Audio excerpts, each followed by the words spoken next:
school uniform off. Oh, you just said that live in here. Good evening, ladies and gentlemen. Welcome to yet another 42 Level 1. I'm one of your hosts, Alistair Kennedy, and here with me, as always, is the former Twilight Princess of YouTube. No, former Twilight Princess of all games. I've only had a sip. The former Twilight Princess of all games, the current Twilight Princess of YouTube. I always forget his other nicknames. The Uncharted 3 liar and denier, the man of many names. We just call him one. Andy. Mr. Undercook is always. I mean, like that's plenty of nicknames. I feel like I've No, got. you had one in the middle that was really well, and then I forgot it, and then I gave you another one, and I forgot that too, and now the only one I remember is Uncharted 3 Liar and Denier, because that hit me so hard of how many years you told me it was crap, and then I'm like, it's actually better than 2. You fucking I only found that out last year as well when I played through it. But yes, anyway, we're back for yet another week. That's almost a month on the trot, but as we've said before, if we ever take time off, it's generally because life's just kicked our asses and we don't have time, or we're tired, or sometimes at this time of night either I'm just eating if Tasha's been doing nights or whatever, or Andy's just eating if he's back in late. So, and plus I've got 2 young kids that the minute they've got the cold, it's game over for most things. So, but yes, we're back as always. I think is this our 12th year, 11th year of doing it? Because remember we had the 10th anniversary. I can't remember a time before the podcast. I can't either. So yes, we have got some things to talk about. Last week we finished off the chat of not Fallen Order, Jedi Survivor. Not the greatest of games, but not the worst game I've played this year at all. Not the worst game I've played of all time either. It was a medium game when it could have been cooked till it was like a 10 out of 10 easily, but they didn't. Andy was talking about Tears of the Kingdom last week. I've played, as you can see in the title, the Lord of the Rings Gollum this week. My review's not out, so I won't be diving into too much of it, but I will be giving initial thoughts. And I haven't really played much else this week. Oh yeah, sorry, I did play one other game, Warhammer 40k Bolt Gun. I played that. My review's not done for that yet. And Andy has been busy with the marsupial wonder from Down Under, I believe. The most frustrating orange animal that PlayStation has ever produced. And then the weirdest thing about Crash is he's a PlayStation mascot in my mind. Like, I know Ratchet's technically, but like Crash went multi-format during like the 360 generation. And like none of them have been good until they came back round and did Crash 4. And it's like, well, that makes sense. Like Crash 4 is where it should have went. But what I did not remember, and like I've only ever finished, I remember finishing Crash 3, which is the one with the motorbike sections and the bazooka. Crash 1, I believe, I don't think I owned Crash 1 or 2, but I had Crash 3. Crash 1, I had the demo disc and I played that opening. Like I can do the opening level flawlessly on Crash 1. Flawlessly, because fantastic I've played opening that level, by the way, like in Crash 1. The demo disc. One of the best. The demo disc was used plenty. And it came to my mind when you were talking about Crash this week. Sony, like, why? Like, Ratchet seems obvious, but they've messed that up twice now with a movie that was average and a TV show that was average again. Like, Ratchet's an obvious kind of tongue-in-cheek Pixar style TV series or movie, and it's almost like it's right there. Like, why is it out of your grasp to make this? And then I thought they should definitely do a Crash Bandicoot style series or movie. Like 100%, that would work. So I don't think it would work as a movie because Crash doesn't talk. He doesn't talk. Crash. Yeah, but like, see when they cast Tom Holland in the Legend of Zelda movie, you know who he's going to be playing. And he doesn't but he's going to fucking talk in the movie, guarantee it. Yeah. Guarantee talks in the movie. But I mean, like Crash movie, I couldn't see it being a movie. TV show for sure. Yeah, like Netflix cartoon. Sonic, yeah, but you don't need to have Crash talking, because here's what sprung to mind. There's a certain cartoon called Tasmania, The Adventures of Taz. Remember? And it was not the original one where it was just Taz, the one where he had his family. Yeah, he didn't speak. Yep. He made noises and everybody around him spoke. So Crash has got like his sister and his friends and obviously Neocortex and the villains and stuff like that. So they could, like you said, make a Netflix series out of it with Crash quite easily. Yeah. I think it will happen sooner or later. Like they'll make another Crash game, because I think the Crash 4 sold quite well. Crash 4 did well, yeah. And from what I played, like I don't have the patience. Well, I do have patience with certain things, but I wouldn't call the game that I'm playing difficult. It's frustrating in other ways. It's like if I die in Crash 4, I know it's my fault and I know where I've messed up, and that pisses me off. It's the same for like Dark Souls and stuff. And I can't be bothered learning routines and rhythms and like just this is the path to go. I'm like, nah, I want to cheese it. I want to be able to cheese this. If I can't cheese it, I ain't fucking doing it. And if I die the same way, then yeah, I'm not playing it anymore. I'm not like Andy and we'll start calling things like broken mechanics and stuff and things. I just gave up in Crash 4 because I don't have the patience to learn the level. That's as simple as it is. And I got to a point where it was like, it was past, I'd done maybe 2 or 3 bosses, maybe 2. And there was like moving wooden rafts, and it was in an underground cavern in the pirate level. I'd gotten like a bit of the way through the pirate level, and some rafts were going this way, some were going this way, and some were going this way with enemies, and there was things firing at you from all sorts. And I just went, do you know what? This ain't it for me. I'm good. I'm very good. I don't think it's a bad game, but you thought the opposite. You thought this is the game for me. This is the game I'm going to push to. Did you not? How have you been getting on with it?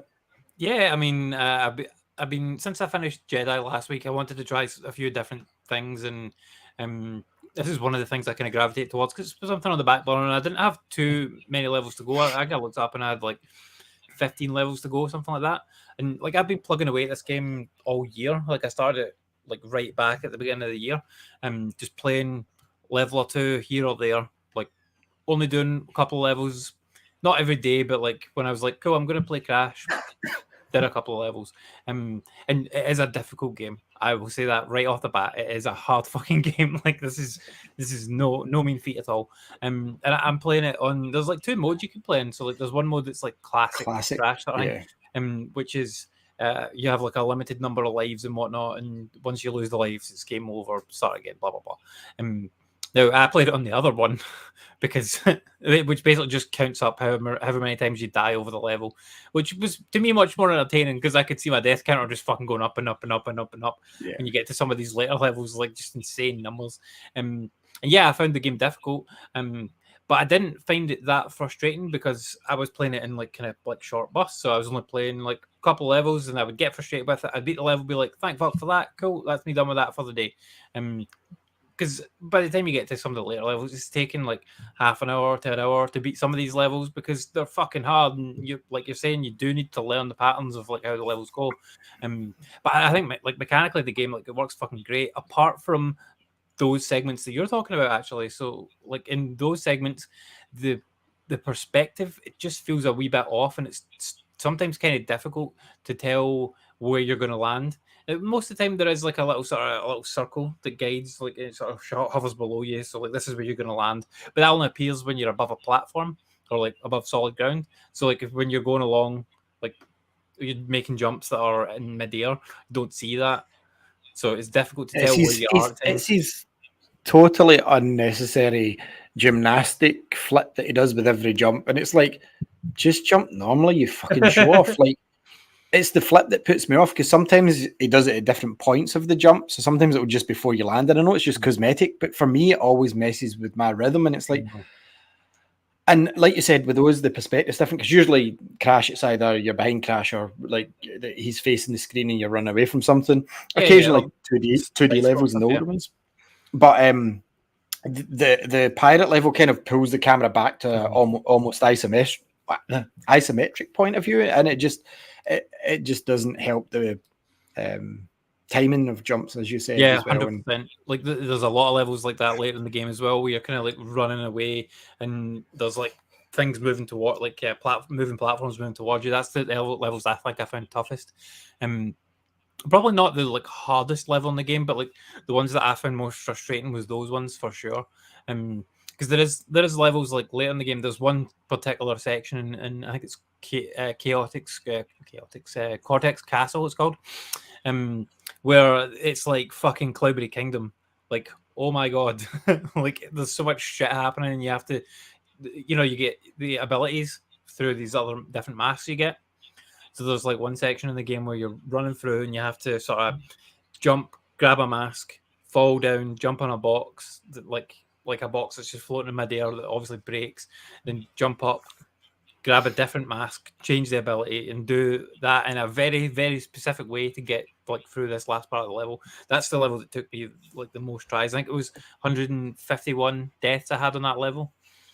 and it took because I messaged you when I was doing it, and then I checked when I was like, fuck, I finally did it, and I messaged you to let you know, and it was an hour and a half. Like it took me to beat like just that one section of the level, just doing it over and over again.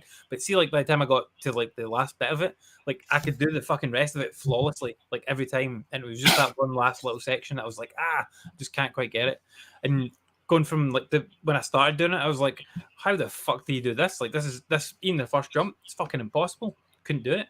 And then being able to get that like like over 100 times absolutely perfect, and then just like that last bit being like, oh my god, this is fucking ridiculous. But yeah, I've really enjoyed the experience of playing through this game. Like great fun, and like I said, like no mechanical problems with it. Anytime I died, I was like, fuck, I fucking jumped at the wrong point, or like, oh, I shouldn't have hit into that thing there. I should have hit it here. I should have pressed this button a split second earlier. Like it was always my fault, which is cool. And like I was, you get this same kind of feeling as like when you're playing through like a Bloodborne or Dark Souls or that when you fuck up on a boss, it's your fault every time. Like because these games are so well designed, and like, that's what I felt with Crash. And it's a great fun game. It's probably just a wee bit too hard though for the type of game it is. Because I mean, it starts off fine. Like the first couple of levels are absolutely no issue, and then it just ramps up quite quickly after that, I think. But like it has always been a hard game, and I think people forget that because like people remember, oh, like Crash, that was great fun when I was a kid. Yeah, when you had one game, you only had one game, like one game at your birthday, one game at Christmas. That's what most people got, and you had that one game, and you fucking hammered it to get good at it. You, like if you remember enjoying this game back in the day, you probably put hundreds of hours into it, like to become a master at it. And you probably played it with like your pals or siblings or whatnot, like playing past the controller. Past the controller. Yeah, great fun. Yeah, absolutely great fun. And nowadays, obviously, not like that anymore. But I mean, I completed the game in like a total of 11 hours, which is pretty good. I felt across like 5 months. And yeah, I think that is the way to play it if you're like a gamer like we are nowadays, with not a massive amount of time to play, and also get frustrated at these type of games quite easily. Just play a couple levels at a time, spread it out over a long time. Don't go in and hammer on this game at all, because you'll just get fucking pissed off with it and never go back. Just a couple levels, once you've done them, get out, move on. But yeah, really good game. Enjoyed it overall, playing it that way. I do think they should make like a kind of a kid version of this game though, because Crash, like you said, Crash is a popular kind of mascot type character, and it would probably be even bigger if it was just a wee bit easier for like the younger audience. Because like, there's no way I could give this to my kid to play. Like she would get stuck within the first 4 levels easily and be like, "Oh, I like playing Crash. It's fun. The jumping's great, and like the story's kind of cool, but it's just too hard. Like there's no way that she could do this. No way." But yeah, good game for our type of age if you play it in that specific way. Yeah, it was really hard though. But I definitely got like Cloudberry Kingdom flashbacks, like when I was getting through that one. That was a good game though. It was a 2D segment as well.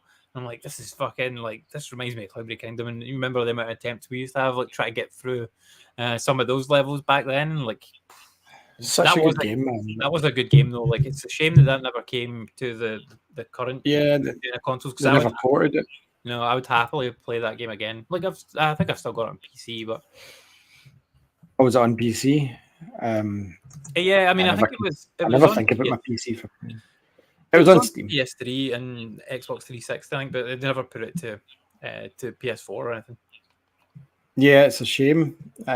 Was it on the Vita? I know it was. Do you know what? It was on the Wii U, because I remember. Yeah, I remember being in the Wii U.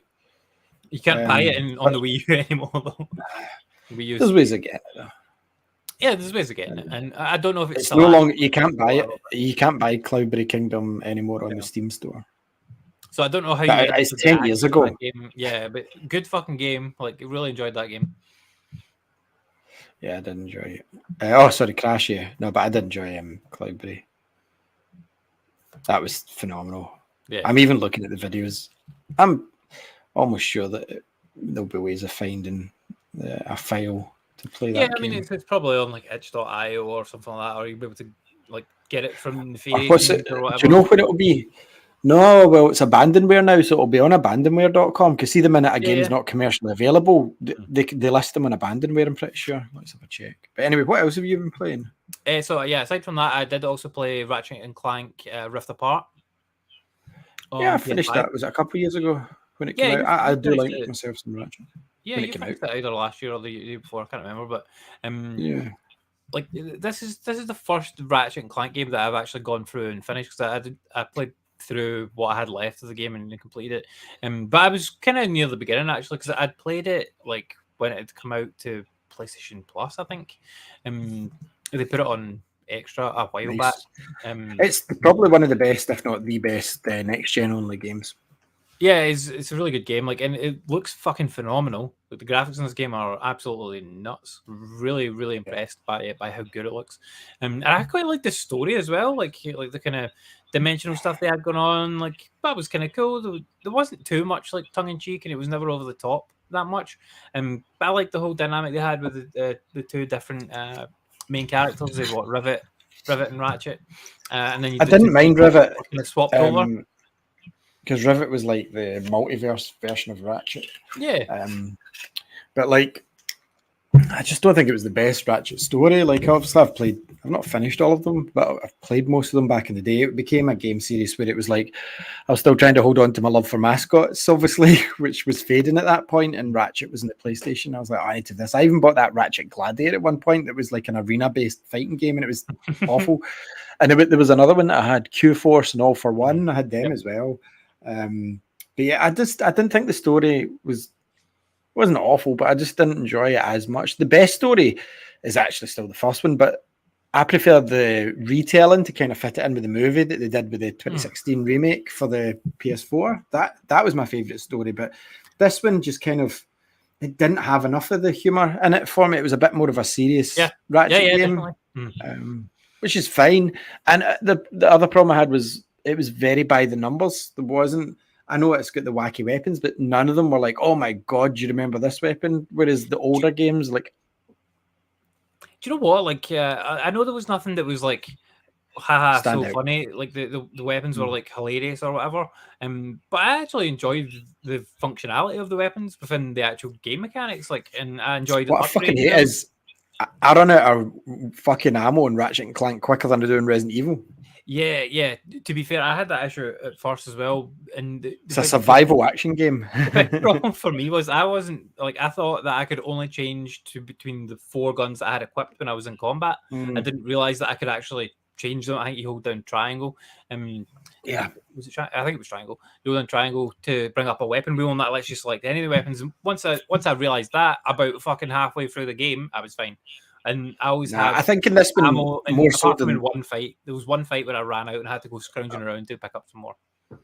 This one more so than the older games. You run out of ammo quick, like very quick, and I was using every weapon that I could. But again, like the pixelator, like I can't even think of what the new weapons were in this one. I just remember the old weapons that have always been good. The ones that I really liked in this one were I like the main kind of the normal gun, like just a pistol, but it does a rapid fire. That was cool. The main ones that I really liked was there was one called the topiary gun, which basically like it's just water guns and they fire out trees, water. And then they turn people into trees and it freezes them in the spot, and then that lets you fucking go like, cool, they're frozen, and now I can headshot them using sniper. I always like the disco ball and seeing because you can use the disco ball on any enemy, see even the ships, and the ships will kind of dance along with the music. And I just loved when I play any Ratchet, just throwing that ball and seeing the different dances that the things do. And the other one I liked, I think it was called Miss Fungi, which is basically like it fires out just like a fucking mushroom, and this mushroom just fucking goes at the enemy. And it's a bit like what the fuck they used to fire out, Mr. It was the wee robots that came out. I can't remember the name. There's one like that as well. There was one called Glove of Doom or something like that, and it fires out like a bunch of fucking wee robots. Glove of Doom is just the bomb, I'm pretty sure. The other glove one, though, you're right, does fire out the. I can't remember the name of it. I can't remember what one that was. I didn't use that one too much, but like what I liked about the guns though is like, see when you upgraded them, you could actually notice when you were using them that there was actually a difference in what you'd done. So like the max ammo capacity for one, like I focused on those to begin with for sure. So that I had fucking ammo in this game because, like you said, it does run out quite quickly. And you'll come across ammo and it's like, no, you're full, you don't need it, and then like 10 minutes later, you're like, fucking need that ammo. I'll tell you the one bit that it ran out for me was there was a part where you were in a circle and there was things coming up. They were all going round. It was near the end of the game. Yep. And they were all like swimming and popping up and you had to take them all out. And like you had to, I ran out of ammo then at that part. Yeah, there was quite a few of those kind of segments that I ran out of ammo earlier in the game, and then like there was one later in the game. It was a kind of arena battle like that like you're talking about. That yeah, I definitely ran out of ammo. But yeah, if you go and scrounge around, you can find more ammo eventually from smashing. Yeah, but it can take. See the thing with this game is it's kind of semi-open. So sometimes when you're in the worlds where you have to take like the taxis to different areas, sometimes you have to backtrack a lot to get ammo from where you've opened it earlier and it's still lying in the ground. What taxis? The yellow hover taxis in the cities and stuff like that take you to different areas. I did not use a single taxi the entire time I played this game. Pretty sure you need to. It's just like it's not a full-on taxi that you sit in, but it's just like a platform that takes you places there. Oh, okay, right, okay. I see what you mean. Yeah, I have used those. I definitely didn't use anything that was like it looked like a car. No, those are taxis though. That's what they are. There's no people on them. It's just a floating platform. It's an empty taxi, mate, waiting for you. But yeah, see, that'll happen here once we get Tesla taxis. Yeah, I did like all the guns and that, and purchasing them and then upgrading them and whatnot. I liked that currency was separate as well. So like the purchase currency and the upgrade currency totally separate. That was good. And like the mushroom one, like that was the most noticeable one for me for upgrading, because it starts off it's like one fucking mushroom and it fires out, and obviously you can upgrade its damage, you can upgrade like how long the thing stays for and whatnot. But as you upgrade it further and further, and I upgraded it to the full because I like the weapon so much because it just fires a fucking mushroom and it starts shooting things. But as you upgrade it more and more and more, you can get more and more and more mushrooms. So like it fires out multiple mushrooms, and then you can fire out multiple mushrooms. Which I really enjoyed that. Like, just so like having all these things turned into like green trees, and then fucking firing mushrooms at them, and then the mushrooms just attacking them. Loved that combat. Like it was really fun. Once I'd worked out how to change the fucking weapons. Yeah, I really enjoyed it. I like the pixelator's quite fun. Yeah, into like I've seen that before. It looks cool. That's in the 2016 game, isn't it? Yeah. Like I have downloaded that now as well. Like now that I finished the part. That's so good, and it still looks good. Yeah, like I did play a bit of it before, and I never went back and finished it. So like I'm gonna go through and play that at some point, probably later on this year. Do you not remember one of the Eurogamers went to? I was so excited because of Ratchet and Clank Nexus, but it kind of came out during PS4 launch, so I never ever properly played it. Tried to play it in that cloud streaming bullshit. No, even with my gig internet, did not do well. But yeah, I liked Rift Apart a lot. Really fun game. I'm sad I didn't play it earlier, but like honestly, it's on it's only a couple of years old. Yeah, it's on PlayStation Plus, like extra, which is well worth getting. That subscription, as long as you've not for you because you've got a long subscription. But if you don't have a PlayStation Plus subscription right now, worth getting. I think I've got another like 2 years in mine or something, and they want like £100 still. It was at like 160 last year or something crazy, and I'm like, I'm not paying that when you can't guarantee me games. Obviously, not worth it for you because you've also played the majority of these games already. But I own them as well. Yeah, digitally. Yeah. Like for me that hadn't played this game before, I hadn't really played this game before. Like worth getting. And they've got like Ghost of Tsushima, like director's cut and stuff in there now as well. Yeah, so it's a good game. Like stuff like that. I do need to go and play through. But yeah, so finished 2 games this week. So Crash and Ratchet. I finished Ratchet first, and then went and finished out Crash actually. I didn't want to be sitting on 13 games because I don't like that. Like it feels like I would be stuck there for ages unless I just powered through. And what you didn't like is that I powered through and got to 14. That's what you didn't like. Yeah, I didn't like you being ahead. I'm like, nope, can't stand for this. I need to be at least level. I mean, you were ahead of me for like the entirety of last year, basically. So, but since we started this, I've finished more games than you every year. Every year. That's probably true. Yeah. No, it's not probably. It is true. But yeah, we've obviously got a challenge going on to finish 42 games this year, so I'm up to 14, and Ali's at the same. I've got a few games that I'm still like chipping away at, but yeah. What was my last? Oh, yeah. I forgot to finish that as well. My review's not out for it, but I can talk about it because the game's out.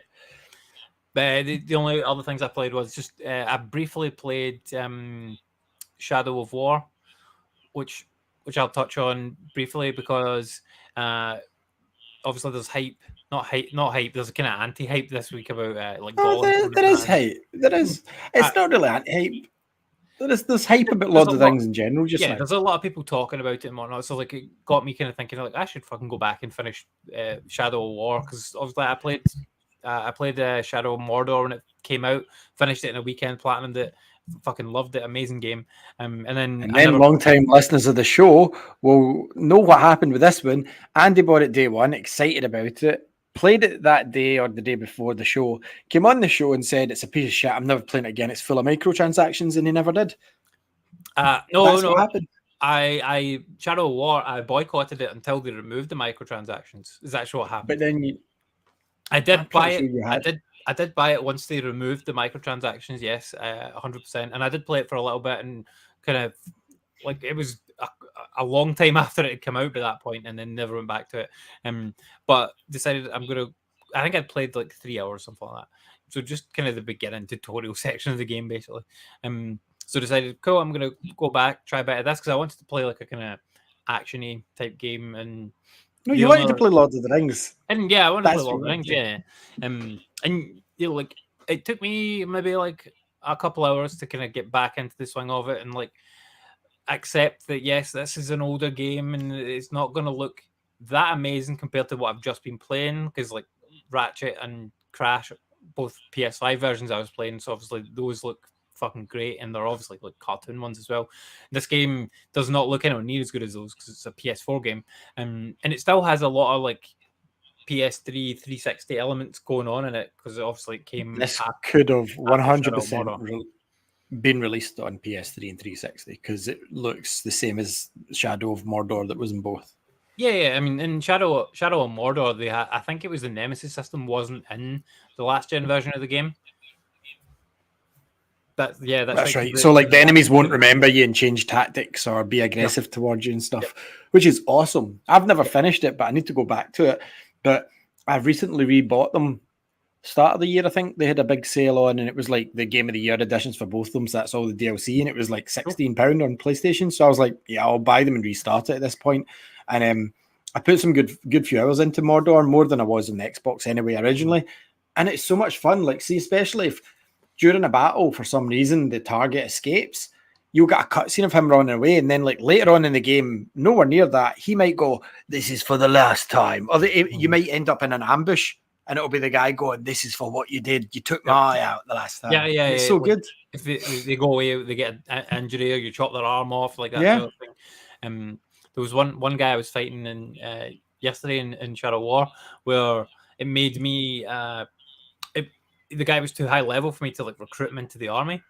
So it's like, oh, you can like depower him, and then the next time you come across him, you'll be able to recruit him. I'm like, okay, well, obviously I could just kill him. But I was like, okay, let's do that. Because I want to try to be able to recruit as many guys as I can, because that's kind of the objective that I'm going for just now, is to build up an army of like orcs that are in charge of, that I'm in charge of. Wasn't say that they call him the Bright Lord. Like, I fucking love that, because like Sauron's like the Dark Lord, and like one of the guys is like, "Oh, Dark Lord, Bright Lord. Oh, it doesn't make any difference to me. I'll serve you." I'm like, right. Do you know what I would say? The Middle Earth games, these two are the Lord of the Rings equivalent of the Force Unleashed. Like, they're so shit hot that they should be canon. Like, the story's so good that it should be canon, whereas a lot of Star Wars and a lot of other Lord of the Rings games shouldn't be canon. But it's such a good story, man. Like, the idea of it, even for somebody that hasn't even seen you could play this and absolutely enjoy it, like, without seeing the films. Yeah. Because, I mean, I've not even seen the last... I've read the book, but I've not seen the last two Lord of the Rings films.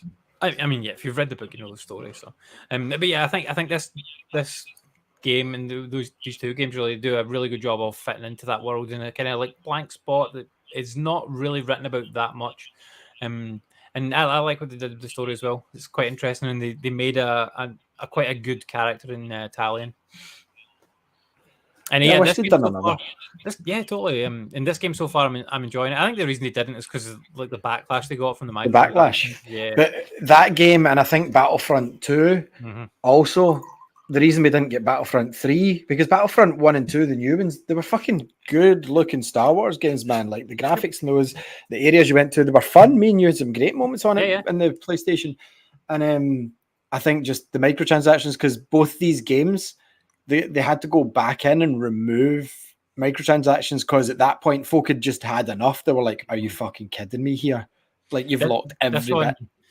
This one was super egregious with its microtransactions. Like when it came out, as far as I remember. Battlefront 2. Oh, I know Battlefront 2 Everything was Battlefront 2 was all in the multiplayer side of things. This game's a fucking single player only game, basically. There are online elements to it where like you can go and hunt down your pals, like orc killer, that sort of thing. That's kind of cool.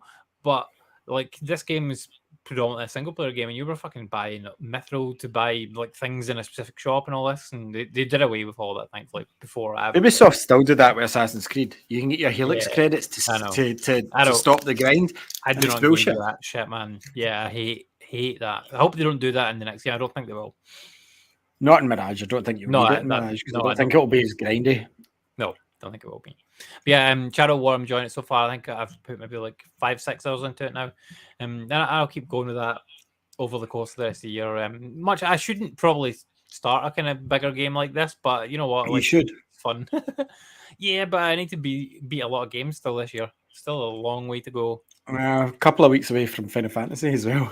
I know, and then obviously the other thing I've been playing is Zelda, which I got to the Wind Temple.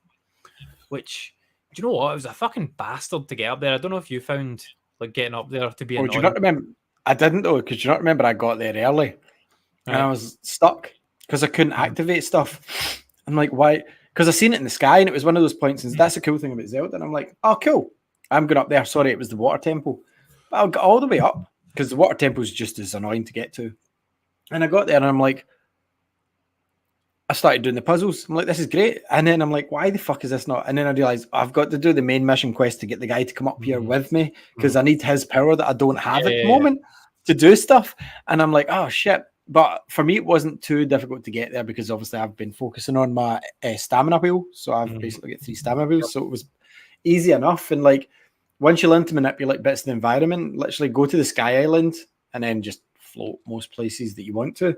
So yeah, the Wind Temple, it was good. And I'm trying to remember the puzzles because I didn't play any Zelda this week, believe it or not. I didn't play Zelda. I haven't had time. Not that I've been playing better games, but one of the games is on my Game of the Year list. 100% it is. Maybe 2 of them. But like, I haven't had time for Zelda. Yeah. And it's not that I'm not going back to Tears of the Kingdom, because I've got one more temple to do and I've finished them all, apart from the one underneath. Yeah. But the Wind Temple, it was tricky to get to at first. Like, I found it an absolute bastard to get to. I think it took me well over an hour to get there. Like, from going like, cool, I'm going to go to the Wind Temple, and you go and you meet the guy that like he can make a gust behind you, and you can sort of use that to like make you glide further and whatnot. And those parts were fine. Getting up the mountain and all that was okay. Once I get to the top of that, I'm like, surely I'll be able to just fucking ascend up into something, or like there'll be a block that's fell down or something that I can reverse it. Nope, none of that. You have to fucking go through a series of pirate ships that bounce you up into the air that are continually going around in a circle. And if you miss one, you're fucking falling all the way back down or reloading the save. I do remember that. Oh my god! And like nothing wrong with it mechanically at all. Like anytime when I fell off, my fault. Like I misjudged it, like 100%. But still, fucking frustrating as hell, mate. Oh my god. So yeah, it took me. I do remember that. Long time to do and that. I had the same. Especially when you said like it wasn't really the ones going in a circle that you could go above and land on. It was the ones coming towards you and you were slightly to the right of them having to jump. See, timing that, the amount of times I missed it was unreal. And once you get closer and closer to it, like the wind's going like faster and faster, and you're having to like go with the wind and like try and land and stuff. Oh, a bastard to get up, so it was. But eventually I like got up and then gives you that fast travel point. I'm like, cool. Right, that was really difficult to get to. I'm imagining the puzzles here are going to be quite achievable, and I'll be able to. Nope, fucking nope. I'm like, oh my god. So like when you get up there, it's like, okay, here's the thing. You need to unlock like 5 points within the map. Okay, cool, that's fine. Go look at the first one. I don't know what to do. Like I have no clue. Absolutely zero idea what to do. And there was one where like you have to open a door, like that's fine. So you have to pull a lever. Cool, open the door, that's fine. And then another one is like, but these are just to get into the puzzles. Another one's like, okay, so there's a lever here, but you can't pull it. But there's like things lying around nearby. You can just attach them onto it and then pull it that way. Fused Cool, it. I remember that. That was cool. Use it, yeah. I was like, yeah, cool. That worked out. No bother. And then once you go inside the room, there's like these sort of engines. It looks as if you need to sort of restart them, or like fans or something. Yeah. I'm like trying to like blow. I've got like a fan, like one of those fans that you can attach to your weapon. Got one of them. I'm like, cool. I'll fan it. Fucking doesn't do anything. I'm like, cool. I must need to set fire to it. Nope. There's nothing. So I don't know how to do that. I haven't worked out yet. And then when you tried rewind, I didn't try rewind on it, to be fair. That might work. And also there was a part where there was a bit of metal. If you look in the wall, the electricity is going up the wall and it stopped, and it can't get to the other bit. Yeah, so you fuse a spear and it transfers the electricity through. Okay. Maybe I haven't looked. And here's a tip. Here's a tip as well. There's a basement level where it seems there's not a lot, but down there I forgot that I had the ability to ascend. I'll just say that. Yeah. And there's a certain one in the map. I remember that. I'm like, how? Like I've kind of realized what it is. How do I get to that? Ascend does help you a lot. I can see there's a basement, but I don't know how to get into it yet because like there's one bit where so you have to drop off the side of the ship and float, and there's like along the side of the ship. There's like windows that you can. I did try and do that, but like I couldn't see anything to go in because I saw that as well. I was like, there's a bit here, but I can't get into it anywhere from like. So if you unlock the fast travel point, yeah, I've got that. Right, so jump off one side and glide and have a look. Okay, it's not there. Pause the game, fast travel to the travel point so you don't lose a life. Then run off the other side, float and have a look. Yeah. Okay, it's not there, and fast travel till you find it. That's what I did. Like I did, the point at which I gave up was like when on the first one, like where you can open the lever and it brings the door up, like that one. I'd left that one to go and investigate till last because I'm like, this was the easiest one to get into, so it'll be the easiest one. So at least I'm about to do that one. Like walked in the door, fucking smash. Like I can't remember what they're called, but the sort of triangle Greek guys. Whatever they are, the guardians of this game, basically. The Zonai guys. The mini robots. Yeah, the wee robot guys. Like one of them just fucking smashed me with a like a fire stick thing. Killed me in one hit. I'm like, okay, I'm not ready to do this bit yet. I'm gonna come back. Yeah, I would say I would argue this game, like Majora's Mask before it, is far more difficult than its predecessor because Breath of the Wild, there wasn't too many things this early in the game that could one hit you, one shot you. Whereas in this is the first dungeon. There's things instantly. I'm dead. Yeah. First dungeon. Like it's very clear that this is the first dungeon because it kind of directs you to like go this way. And I'm like, okay, cool. Well, I'm not ready to come here yet. I'm gonna go away and just adventure for a while, and then I'll come back this later. I've got the fast travel point there, so I don't need to go through all that nonsense of fucking going up all the ships again. So, spend your time getting your towers, man, because I know you've not done that. Yeah, that's what I do. That's what I've been doing. Like after I did that, like I came back down and just started. I went to the lookout point and just went, cool, I'm gonna go that way, and just started fucking adventuring. I found the guy that is investigating all the wells. He's obsessed with documenting wells. Found this guy fucking in a well. Orson Welles. I mean, he might be called that. I don't know. I don't know what his name is. But yeah, I found him. He's gonna do all that shit. Found a few shrines. Got a couple of them. There's a couple where I'm like, nope, don't know what to do here. I think there is like a couple of things where I've not like. It's not that I've not got the ability, but I've not walked the path of learning what that particular ability can do for everything yet. What I would suggest as well is I didn't do them, but I found out after finishing the boss because there's a boss at the end of that temple as well. See all the shrines that's about the Rito village. Do them because they're tutorials for the Wind Temple. Yeah. Those are actually, they'll show you how to do the puzzles and they'll show you how to beat the boss. I beat the boss and then found the shrine near Rito Village, and it was like, teach me how to do something that I won't spoil for you. And I was like, oh, right. So that's obviously why this was designed. This is designed to show me the method to beat the boss, which took me, honestly, I don't want to tell you, and I know you won't look it up because Zelda's that virtual reward. Yeah. And obviously us sharing tips isn't cheating. I never considered that. But like, when I fought the boss in the Wind Temple, I was like, how do I even damage this thing? Like, I didn't even know how to damage it. I didn't even know how. One, I didn't know how to get to it at first. I was like, what? How am I supposed to hit that? And then when I got to it, I'm like, what damages it? Like nothing. And then I figured out what it was. And like obviously what I was meant to do is do all the shrines in the area first, then go to the Wind Temple, but I didn't bother my bum. And I haven't done it for any temple either since. And then I went to temples after. I'm like, oh yeah, that makes sense. That's what I was doing. Yeah. Yeah. So it is very cleverly designed. Yeah. I don't think there's a game that has come out since the death of the instruction books that has ingrained its tutorials as well. Elden Ring did okay, but as well as Breath of the Wild, and because Breath of the Wild was first, and this game, because even more so this game, because I didn't feel the shrines taught you particularly much in Breath of the Wild. They were more just puzzles. Whereas once you realize what the puzzle in the shrine is teaching you to do in this one, it's like, oh, that's for doing this. And it's became obvious to me because I've done it reverse. I've fought the bosses and then went round and done shrines, and I'm like, oh yeah, that would have been handy to do that first bit. Yeah, I'm still really enjoying this game. Like a couple hours a day, pretty much. Like every night on it. And yeah, I'm definitely not very far through it. I can't remember how many shrines and whatnot like I've done yet, but not a huge number. I did go back down to the underneath part again. What's it called? The depths. The depths. But back down there again. Upside down. Because pretty much. Because I did go to the lookout point. Is it lookout point? Yeah. Or lookout landing.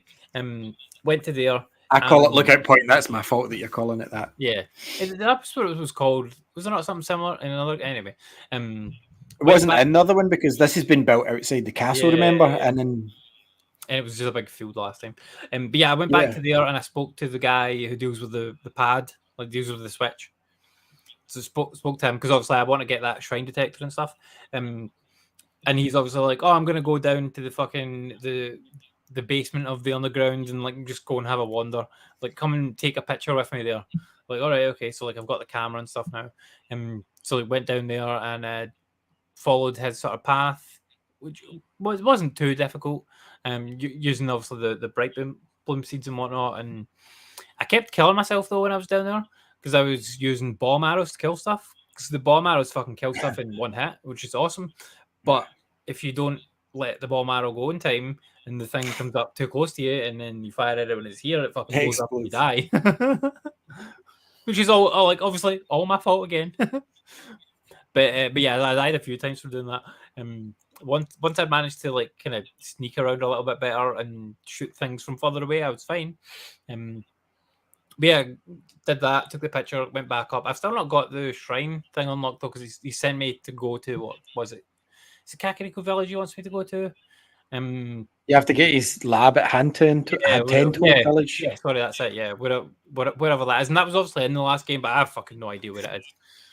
Right hand side, kind of northeast of the map. Yeah, you remember it's on a cliff. It's on a cliff. A big telescope. And I'm like, I went and looked at the map, and I'm like, I've got nothing down remember, here. It's fucking so far away. Yeah, but remember where it's only so far away because you haven't done all the towers yet. But that's what you should have done like me, because once you get the towers, nothing's too far away. So like, do you remember the point in the map where you could get the ancient technology in the original one? You could get like the Guardian helmet and stuff, and the guy made you. His lab had the telescope out the side. It was on a cliff. Yep, that's where it is. Yeah. Yeah, I mean, it's so weird how this game's using some of the same assets and stuff, but it makes you feel like you're rediscovering stuff for the first time. Yeah, it feels like a completely brand new world. Like, but it's not. Yeah, it's not. But it feels like a completely brand new world. Obviously, like time's passed and like some of the and stuff's in the sky and stuff. And stuff's in the sky and stuff's on the ground. Because I think there's been more time travel than Link realizes, and this is not a spoiler. This is just me theorizing, because it makes out in the story as if he gets knocked out and then woken up, because the guy says, I had to keep you here for some time till you woke up. And I'm like, he's fucking went to sleep for 100 years or something again, because I've come out and there's people I know that have grown up and they're like, hold on, you were a kid the last time. And then there's places have changed too much for me to have finished Breath of the Wild, walked down the stairs, got knocked out and woken up. That thing's put me in a fucking cocoon again for years. That's what's happened. I mean, I don't know if it's as much as 100 years, but definitely like a significant amount of time has passed, like 10, 20, 30, 40 years, something like that. At least. Yeah. But yeah, so I have been going around and doing some of the towers and some of the shrines that are kicking about in that, and there was one I did that was really fun where I came up to it and the guy's like, "Oh, I can't open the door." I'm like, "Oh, okay. Like, how do I get up here?" So like, That was good. Yeah, like was I it found the cave one, or was well, it above? I found nearby there was like a stone that fell down, and I'm like, "Okay, well, I'll just use that to like get up to the top and go in for the top. That'll work." So I did that, got onto the top, nothing happens. I'm like, okay. That clearly wasn't what to do then. So, but then yeah, I went down, found a cave round about it, went up through the underneath, smashed a bunch of stuff, and then ascend up through the thing. And then like what the fucking thing was stuck by was just like two poles. Obviously, you couldn't see from the other side of the door. That's right, and you had to move them. You just move them out the way, and then it's like. See, if you knew they were there, you could probably angle yourself to move them or set it on fire because it was wooden poles. Yeah, the wooden poles. Yeah. But obviously, I didn't. Which I love about this game, the creativity. Neither did I because I remember that one. But there is another one where your thinking originally is right, and you have to go in the top because the door's stuck. And there's another one where some parts of it's frozen and stuff. It's really good. Yeah, the other one I remember doing was I went into it. It opened fine, and then went into it, and then there's like the pad is just fucking glitching. It's just like doesn't do anything. You stand on the pad, nothing happens. I'm like, okay. Obviously, there's something around here that's affecting this, so I'm going to go and adventure around. Went and adventure around, and eventually, like, found a guy trapped in a cave. Freed him, and he's like, "I need to run. I've got stuff to do." And you're like, "Okay." And so he runs off, but then when you go back to that, he's like the guy that's been sent out to fix it. So he then fixes it, and then you can go up. Yeah, because I mean, the cool thing about these is, like, see the last one, it was more like climbing puzzles rather than anything. There was one that was difficult in the Breath of the Wild where it was in the middle of the lake, remember? And you couldn't, the mud would sink you. So you had to kind of get enough stamina to glide over to. That was the biggest puzzle in the last one. But after the first few of these, some of them get quite tricky of how the fuck do I get into this or how do I make this work? And I've loved it at the minute. And I still love being fired up in there by them and then just Fortniting down to the map. I mean, I think I need more stamina for sure, so I can glide a bit further. Because like that's what I'm finding just now. Because like I'll fly all the way up and I'll look around and I'll be like, that's a cool thing over there. I want to go and see that. But like, there's no possible way for me to get there right now. Because there's no way for me to glide over to it. So yeah, I need more stamina. But like, that was for me. That was for me. It wasn't for you. What did Ali tell you? Oh yeah, I mean, you told me that for sure. I haven't spent too many like coins or whatever, the tokens yet, so. But yeah, it's a fucking amazing game. Like, amazing. So I get an internal trophy the minute you said that. Do you know that? I don't need stamina. I don't need stamina. I'll be fine. Oh, you 100% need stamina in this game. Yeah, definitely. You're 100% right with that. But yeah, it was a platinum. Yeah, I'm going to be playing this game for a long time, I would think, because it's just years. So fucking fun. And you know what? I guarantee you stick it back in on the Switch 2 or whatever it is just to see the upgrade that it gets. I bet you do. So will I. You won't even be finished it by that point. Probably not, no. Because you know what's going to happen. Final Fantasy 16 is going to come out, and I know you're getting that as well. And it's like 2 weeks away, man. And it'll be like, oh, you're playing this. Me and you'll get right into that, and then you'll be like, oh, I need to get back to Zelda. But something else will come out for you. Something shit that I won't want to play. And I'll finish Final Fantasy 16. Then you'll play Zelda for a wee bit, coming closer to Christmas, because Zelda feels Christmassy. That's what you'll tell me. And then you'll be like, do you know what? I really need to chip away at Final Fantasy 16 again. And that's what's going to happen to the end of the year. And you'll finish wee bits in between. Like, but that's what will happen with those two games, because I know how you play bigger games like this. And I'm bad for it, but I'm at the point where I could go in and finish. If I really wanted to finish Zelda, I could finish it within a week easily. But I'll take my time with it.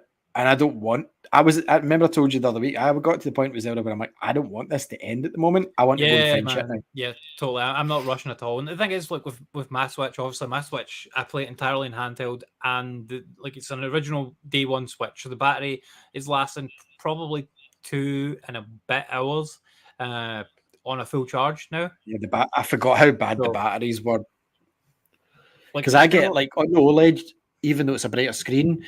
I feel on the OLED you get less time than the improved battery life V2 Switch because the OLED screen, obviously.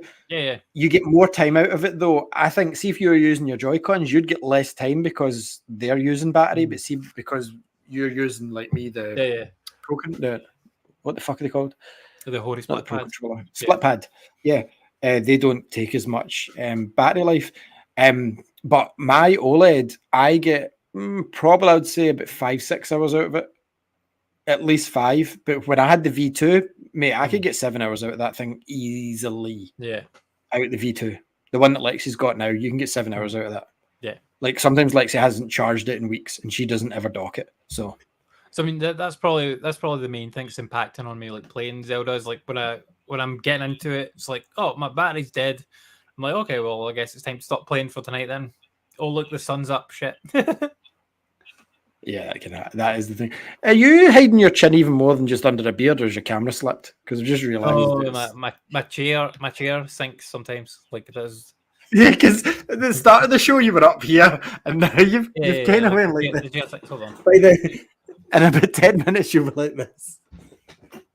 As Andy's talking, listeners are like, "What the fuck is this guy doing?" He's sliding away from it. He's back. But yeah, the chair. The chair. All right, that's okay. I just realised that I couldn't see your chin all of a sudden. Not that anyone's ever seen your chin. I've seen his chin. I wait until he used to sleep at night. I would go and comb his beard apart. I'd comb it into like a David Beckham side part, and I'd have a wee look and go, "Ooh." It's like, you know, the briefcase in Pulp Fiction. That's what happens when you look at it. Even Ashley's never seen my chin. I seen your chin. You slipped at mine one night. I swear I combed it. I licked the comb, and I just combed that wee beard so it was like this, and I had a wee peek in. I was like, ooh, and I put it all back in. I didn't. But, yeah, so like I said, I didn't play any Zelda this week because I was reviewing quite a lot. So again, my reviews aren't. I don't like to review my games fully before the review is published. If you know what I mean, they're going to the Xbox Hub, but they're in. So I will talk about the one that I did finish first. Did I finish Transformers last week, or was that this week? I can't remember. Devastation. Sure. Well, if I didn't talk about it last week, because I'm pretty sure I didn't, I finished Devastation, which is by Platinum Games. And I'd started that, and my save was like from like 7 years ago or something like that, and it was like on hard and stuff, and I'm like, yeah, I'm stuck at this. No wonder I gave up on this, because I was at a point in my life where I was like, every game goes on hard. That's the way the developers intended, and blah blah. Now I'm like, how quick can I get through this? What's going to make this more delightful for me? So I fired that bad boy in easy, and I've got through it. Maybe a 6-7 hour game, Devastation, but you can't buy it in the store anymore because Activision lost the license.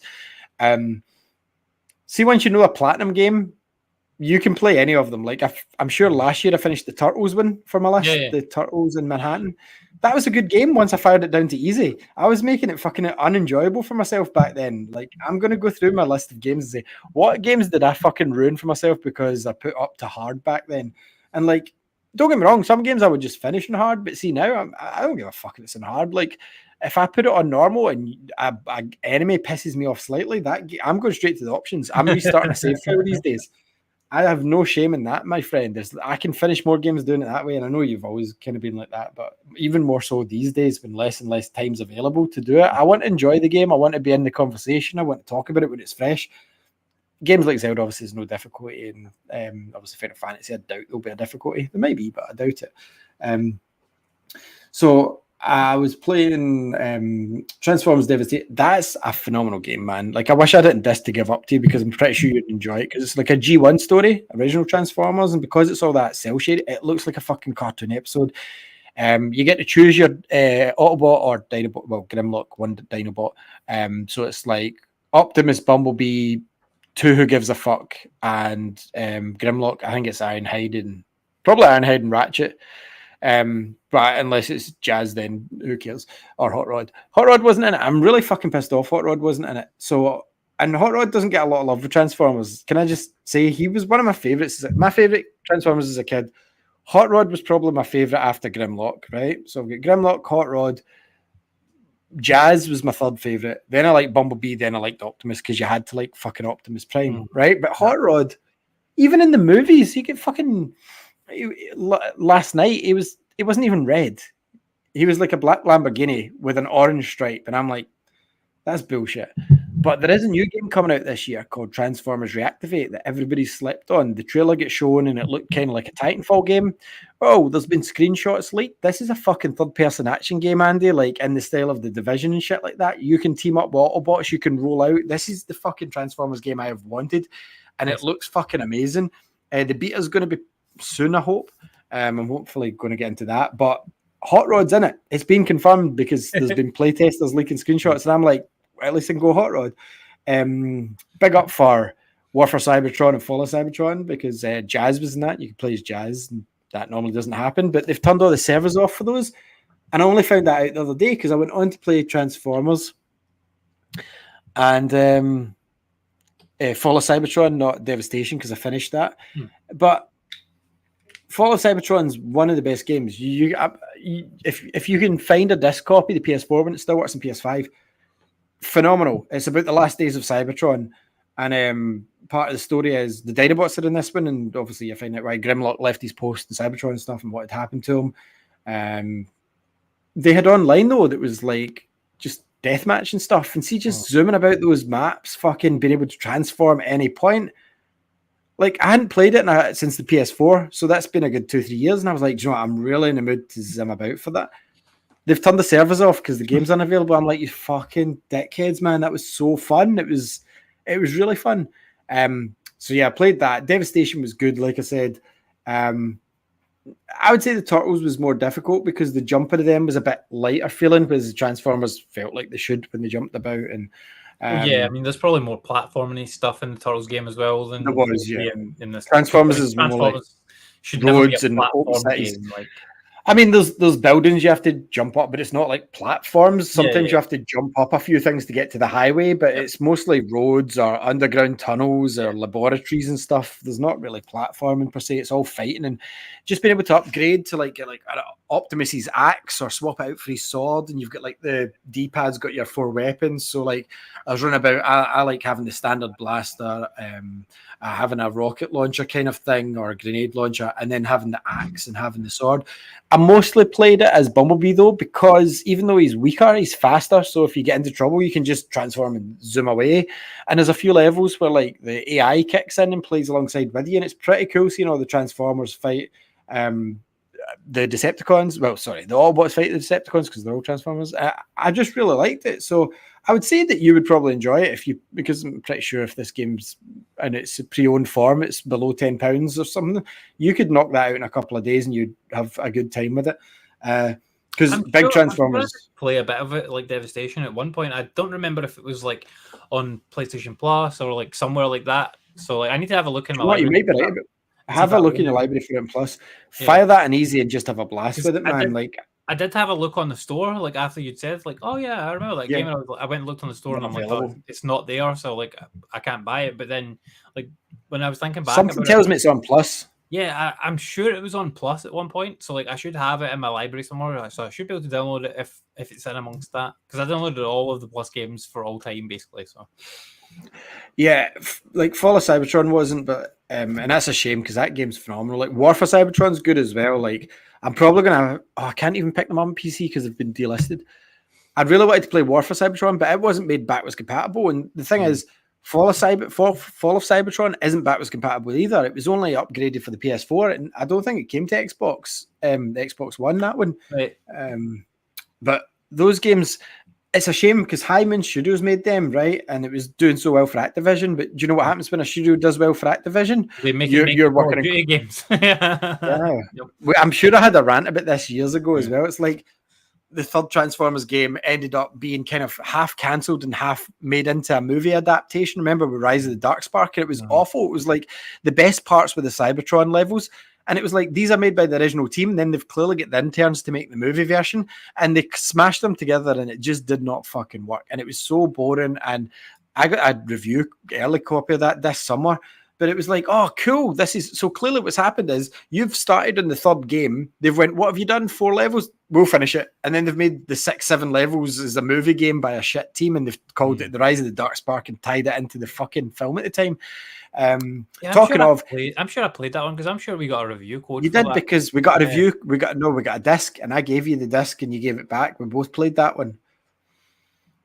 100%. We both played it because Yeah. I made you give me it back because I'm like, look, mate, I'm playing them online. Give me it back. Yeah, I'm sure I But completed it as well. you did. I know you played it as well because Yeah. that was at the time with the one they giving out two because it wasn't codes. Whereas these days sometimes they'll give out a few codes.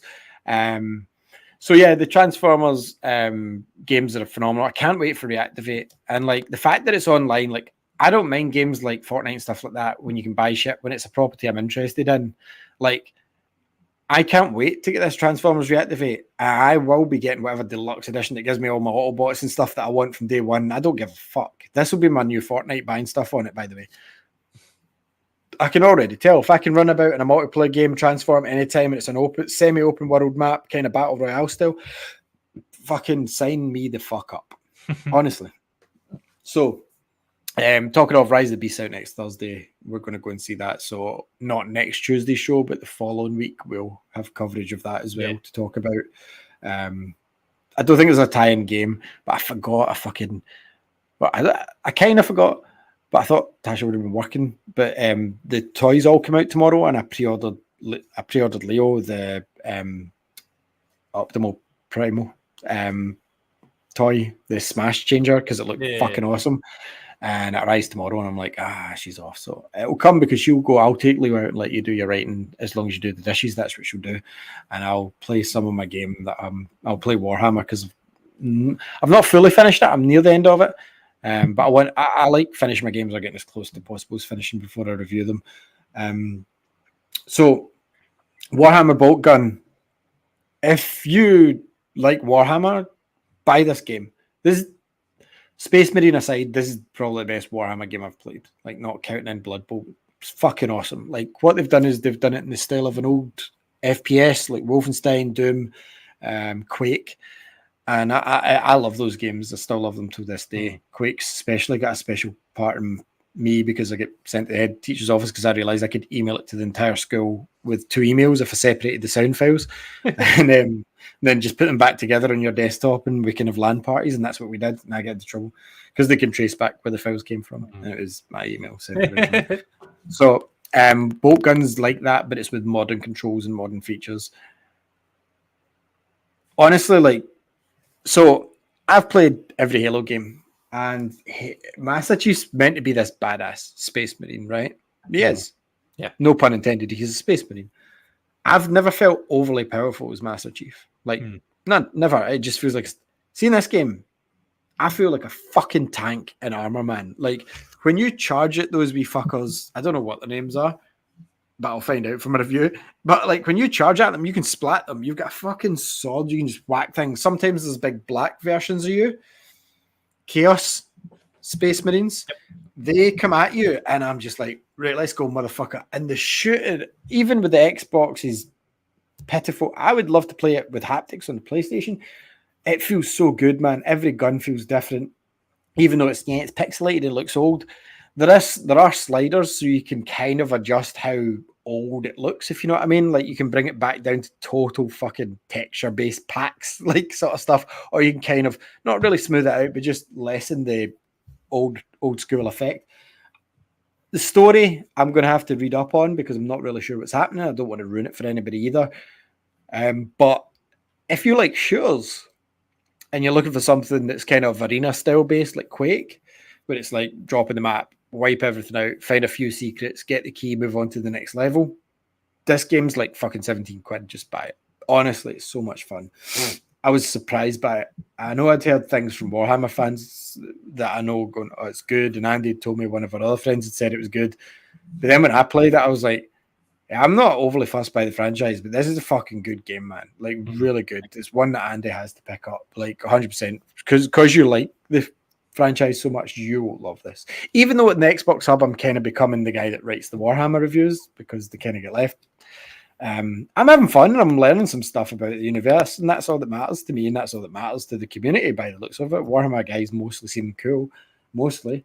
They make some good games. There is a lot of Warhammer games. So like, there's like 2 or 3 games out every few months, man. It seems for this. They had their own mini E3 thing where I need to change that. And it was like they showed off this one. and you get pissed off with the name, but I think it was called Speed Freaks, and it looks like fucking Twisted Metal. And I'm like, I don't give a shit about Twisted Metal. Like, even though Falcons and the TV show, I don't give a shit about the franchise. I've played the game. It was like, yeah, this is not that fun. I don't give a fuck about the ice cream truck or anything like that. See this game, Speed Freak? It looks like, oh my God, if Twisted Metal was like this, I'd fucking play it. Like, I want to play Speed Freaks instantly. And obviously Space Marine 2 I want to play because the original was kind of a Gears of War clone, and I never finished it, but it was good. I've just rebought that this week because Andy told me it was in Steam, and I'm like, oh, I can play it there. £10 anniversary edition. Luckily we spoke about it because it was a special offer. Because they put a bunch of stuff on sale for Skulls, including like Space Marine, and they actually gave away a game for free as well. I think it was Gladius, something like that. Everything was in sale, like their strategy games and stuff. Yep. So yeah, £10 I would definitely play in that. And like I checked the spec because I was like, how's this run on Andy's PC, which struggles to open this browser? It was like, and I looked at the specs and I'm like, okay. And like I booted it up last night and it was like testing everything. And you know, sometimes when it says, can you see this image? It takes a wee while to pop up. I turned everything to high or ultra and full, and there was no way. It was like, can you see this image straight away? And I was like, yeah, it's just right there. So I'm looking forward to that. But yeah, no, Bolt Gun, Warhammer 40,000, don't sleep on it. Honestly, try that game. Pick it up wherever you can. So I played that. It's probably going to end up in one of my top games this year. It's that good. Like, just gameplay-wise, never mind the story. It's just mechanically sound. It feels good to play. Not many games you can say that about these days. The next one, Star Trek. Did you see who's doing the voice in that game? On Bolt Gun?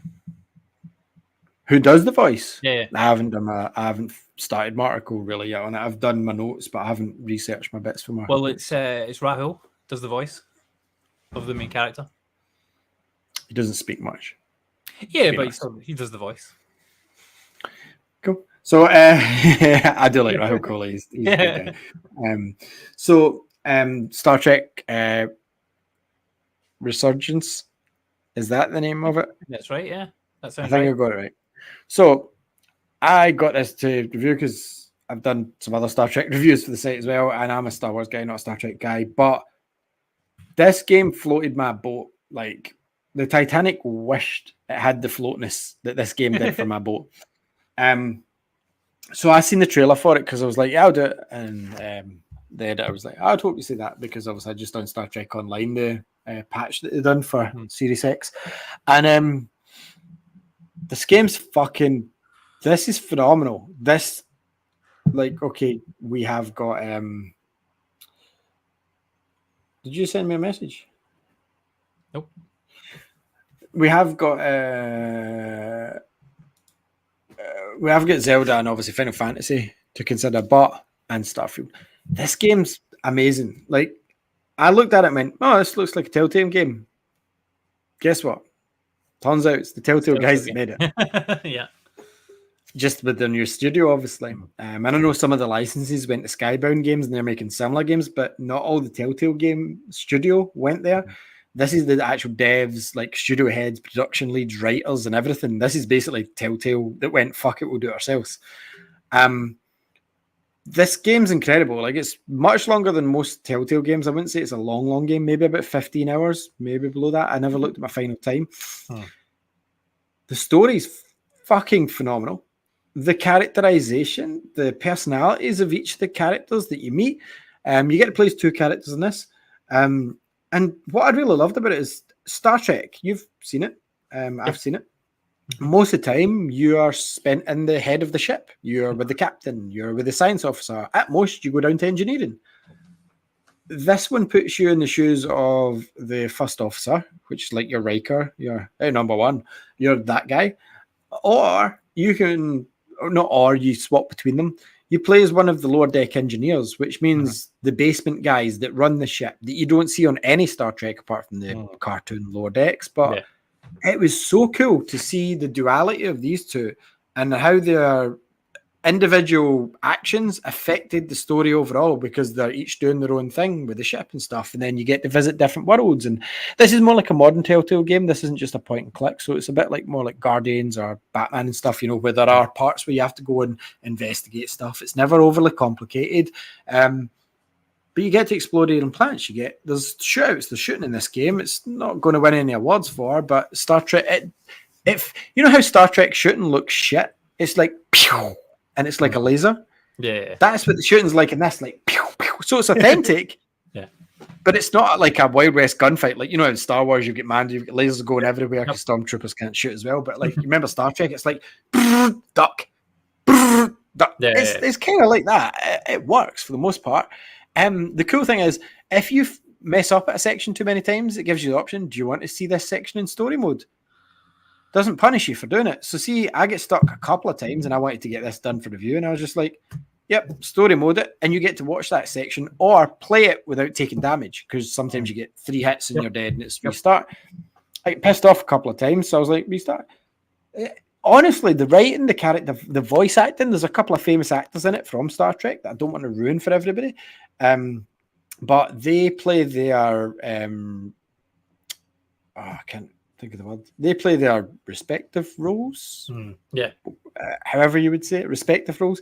The two of them, listen to me, are right, but I can't think of words. So those two guys, there's 2 at least. There's maybe more that I'm forgetting about, but 2 major ones in that. Sorry.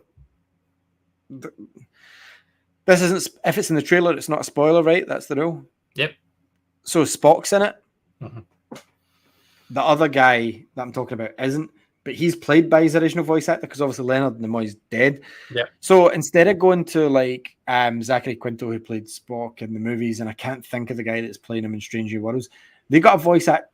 Mate, I had to look it up to see if it wasn't like the last performance of Leonard Nimoy. He's that good at playing the older Spock, because he's played. This is set after the Nemesis movie, which is the last Next Generation one, so it's in that time period.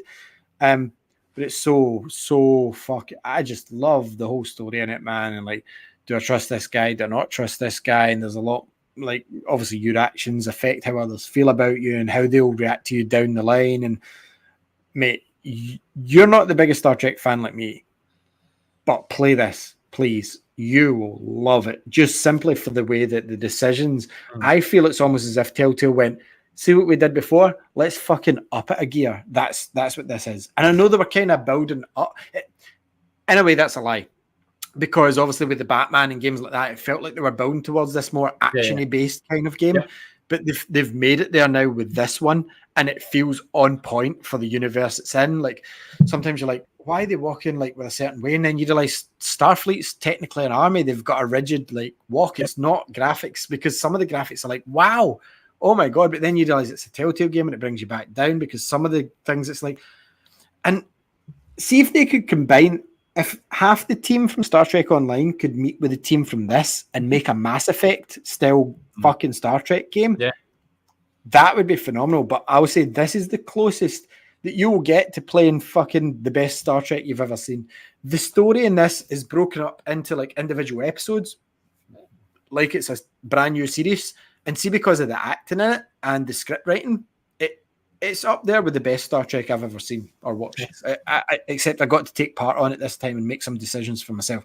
Amazing. I hope they do a sequel, and I hope they do it fucking soon. Good job, guys. I'm definitely gonna pick that up. It sounds good. Like I've liked all the Telltale games that I've played ever. I think Telltale's problem, like when they were about, was the structure of their company was purely based on those type of games that were all licensed. They had issues with paying for the licensing and whatnot. So I would imagine probably Star Trek, you could get that a bit cheaper than what you could get some of the other franchises that went for at times, like Walking Dead and Game of Thrones and like those. Yeah, they went for the popular one at the time. See if Star Trek was at the cinema or something. Yeah, that's going to be dear. But see, doing Star Trek just now, there's not really too much Star Trek bar the TV. So yeah. But then again, they might have learned the pedigree of the developers and the guys working there. You're like, oh, you work for Telltale? We kind of wanted to do a game with you. And they're like, we've got our own studio now, but we don't have that budget. So and I think as well, it doesn't feel less budget, by the way. I didn't mean the it feels. And I think as well, like, they got kind of like out Telltaled by the Supermassive that were making like Until Dawn and the Dark Pictures games. Yeah, they did. They very much did. And by Don't Nod as well, making Life is Strange, because those games were all far better than anything that Telltale ever made. Until Dawn was one of my favorite games. Yeah, Until like, Dawn. It's fucking unbelievable. like the best horror movie, man. Slasher teen horror movie. Oh, save the cheerleader, man. Save the camera angles. That hot tub scene disappointed me. What's her name? Hayden Patisserie. I keep calling her Hayden Panettiere. I can't remember. She's. But anyway, that game's absolutely phenomenal. Absolutely phenomenal game. Like, definitely. I know Zelda and Final Fantasy are here, so I can't say it's going to be number one. See, if this was a year without those two games, Star Trek Resurgence would be comfortably there, but I can't with Zelda, just how it is. So yeah, Star Trek's great. Really good game. Warhammer Boltgun. So we might as well, sorry for sound like clickbait in the title. Lord of the Rings Gollum. Well,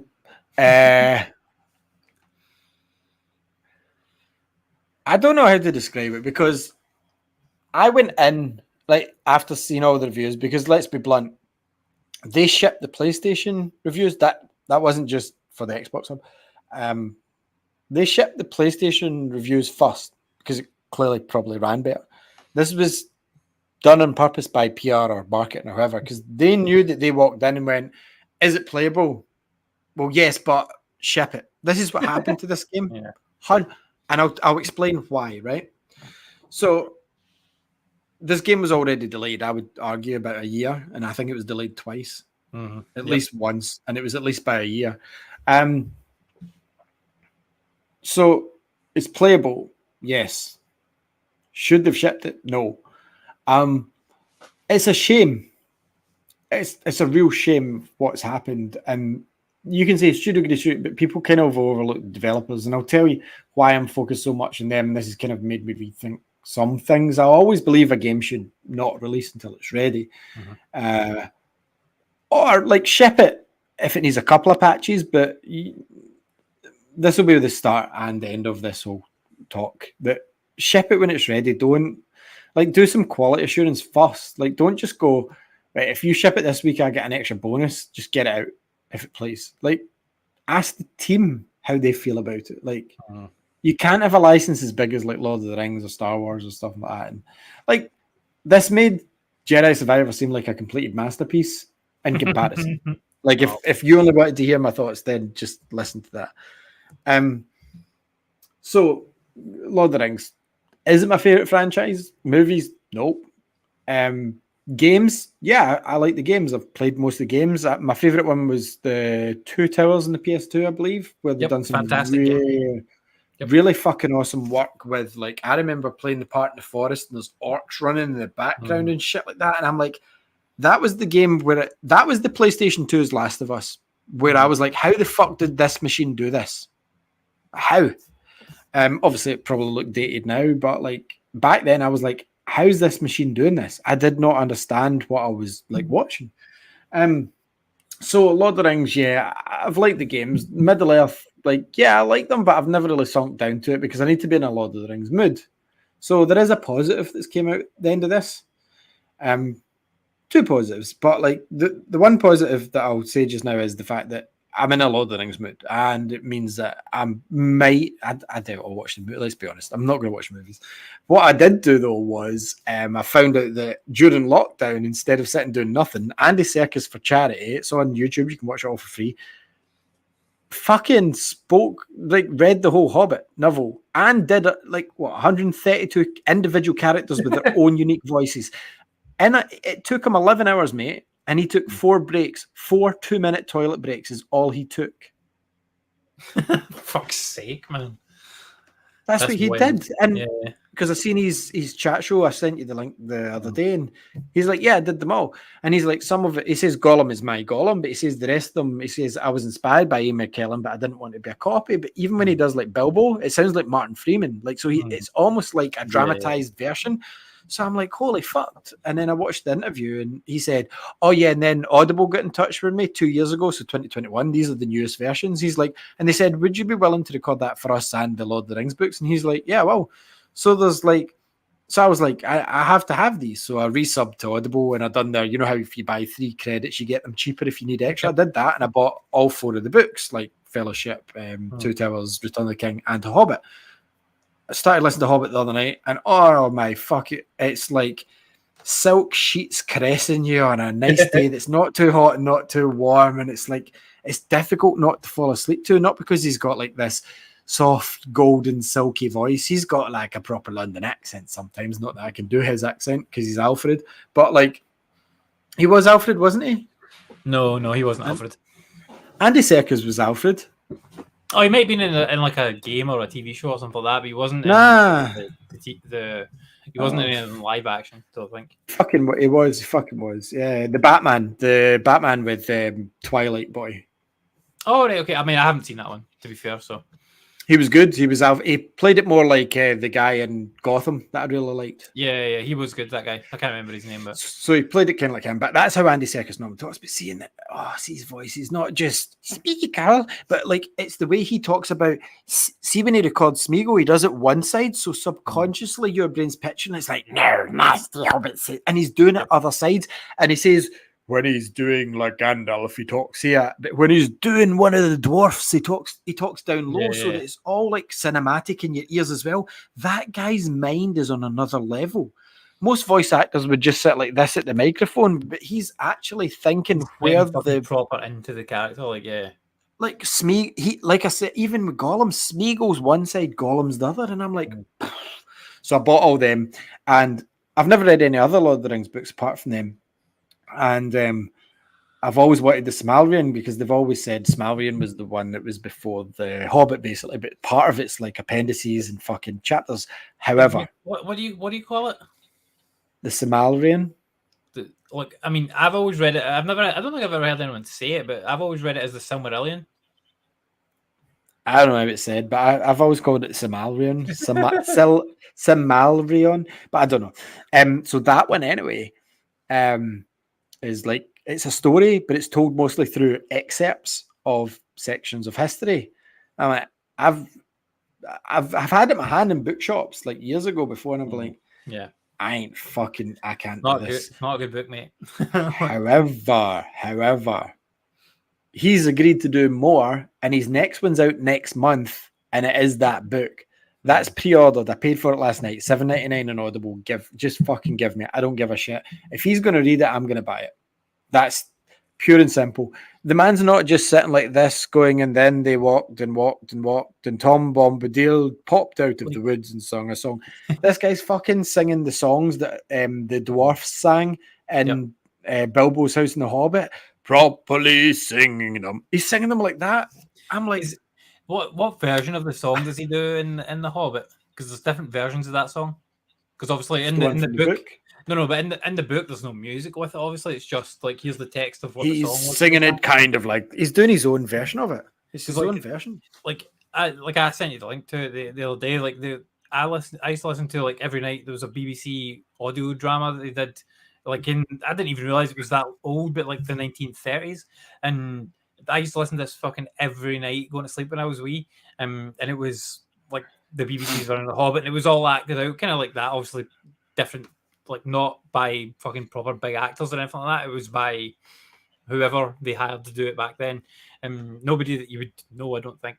But they had like different arrangements of the songs from what we end up with nowadays, completely different from what they did in the movies and stuff. And I fucking loved the way they did the music in that and in that version. And yeah, 1930s, that was just like 100 years old now, almost. Ridiculous.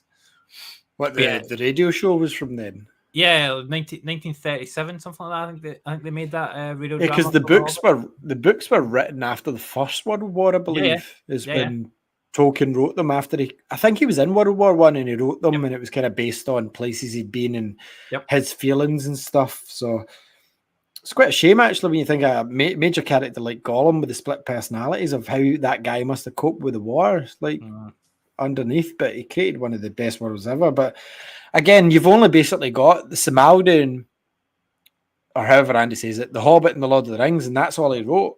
That was all we wrote. Everything else has been done by his son or finished from his notes by other authors. Yeah. He did leave a lot of kind of like unfinished stories and like bits and pieces of the next things that he was working on. And obviously his son went ahead and like has compiled that into various different other stories, but they've never ever made any other like proper books He or has now. movies or anything like that. They have now. In Well, 2017, there was 3 of them released by his grandson or his his nephew or something. Tales of Hurin or whatever it was called. Yeah.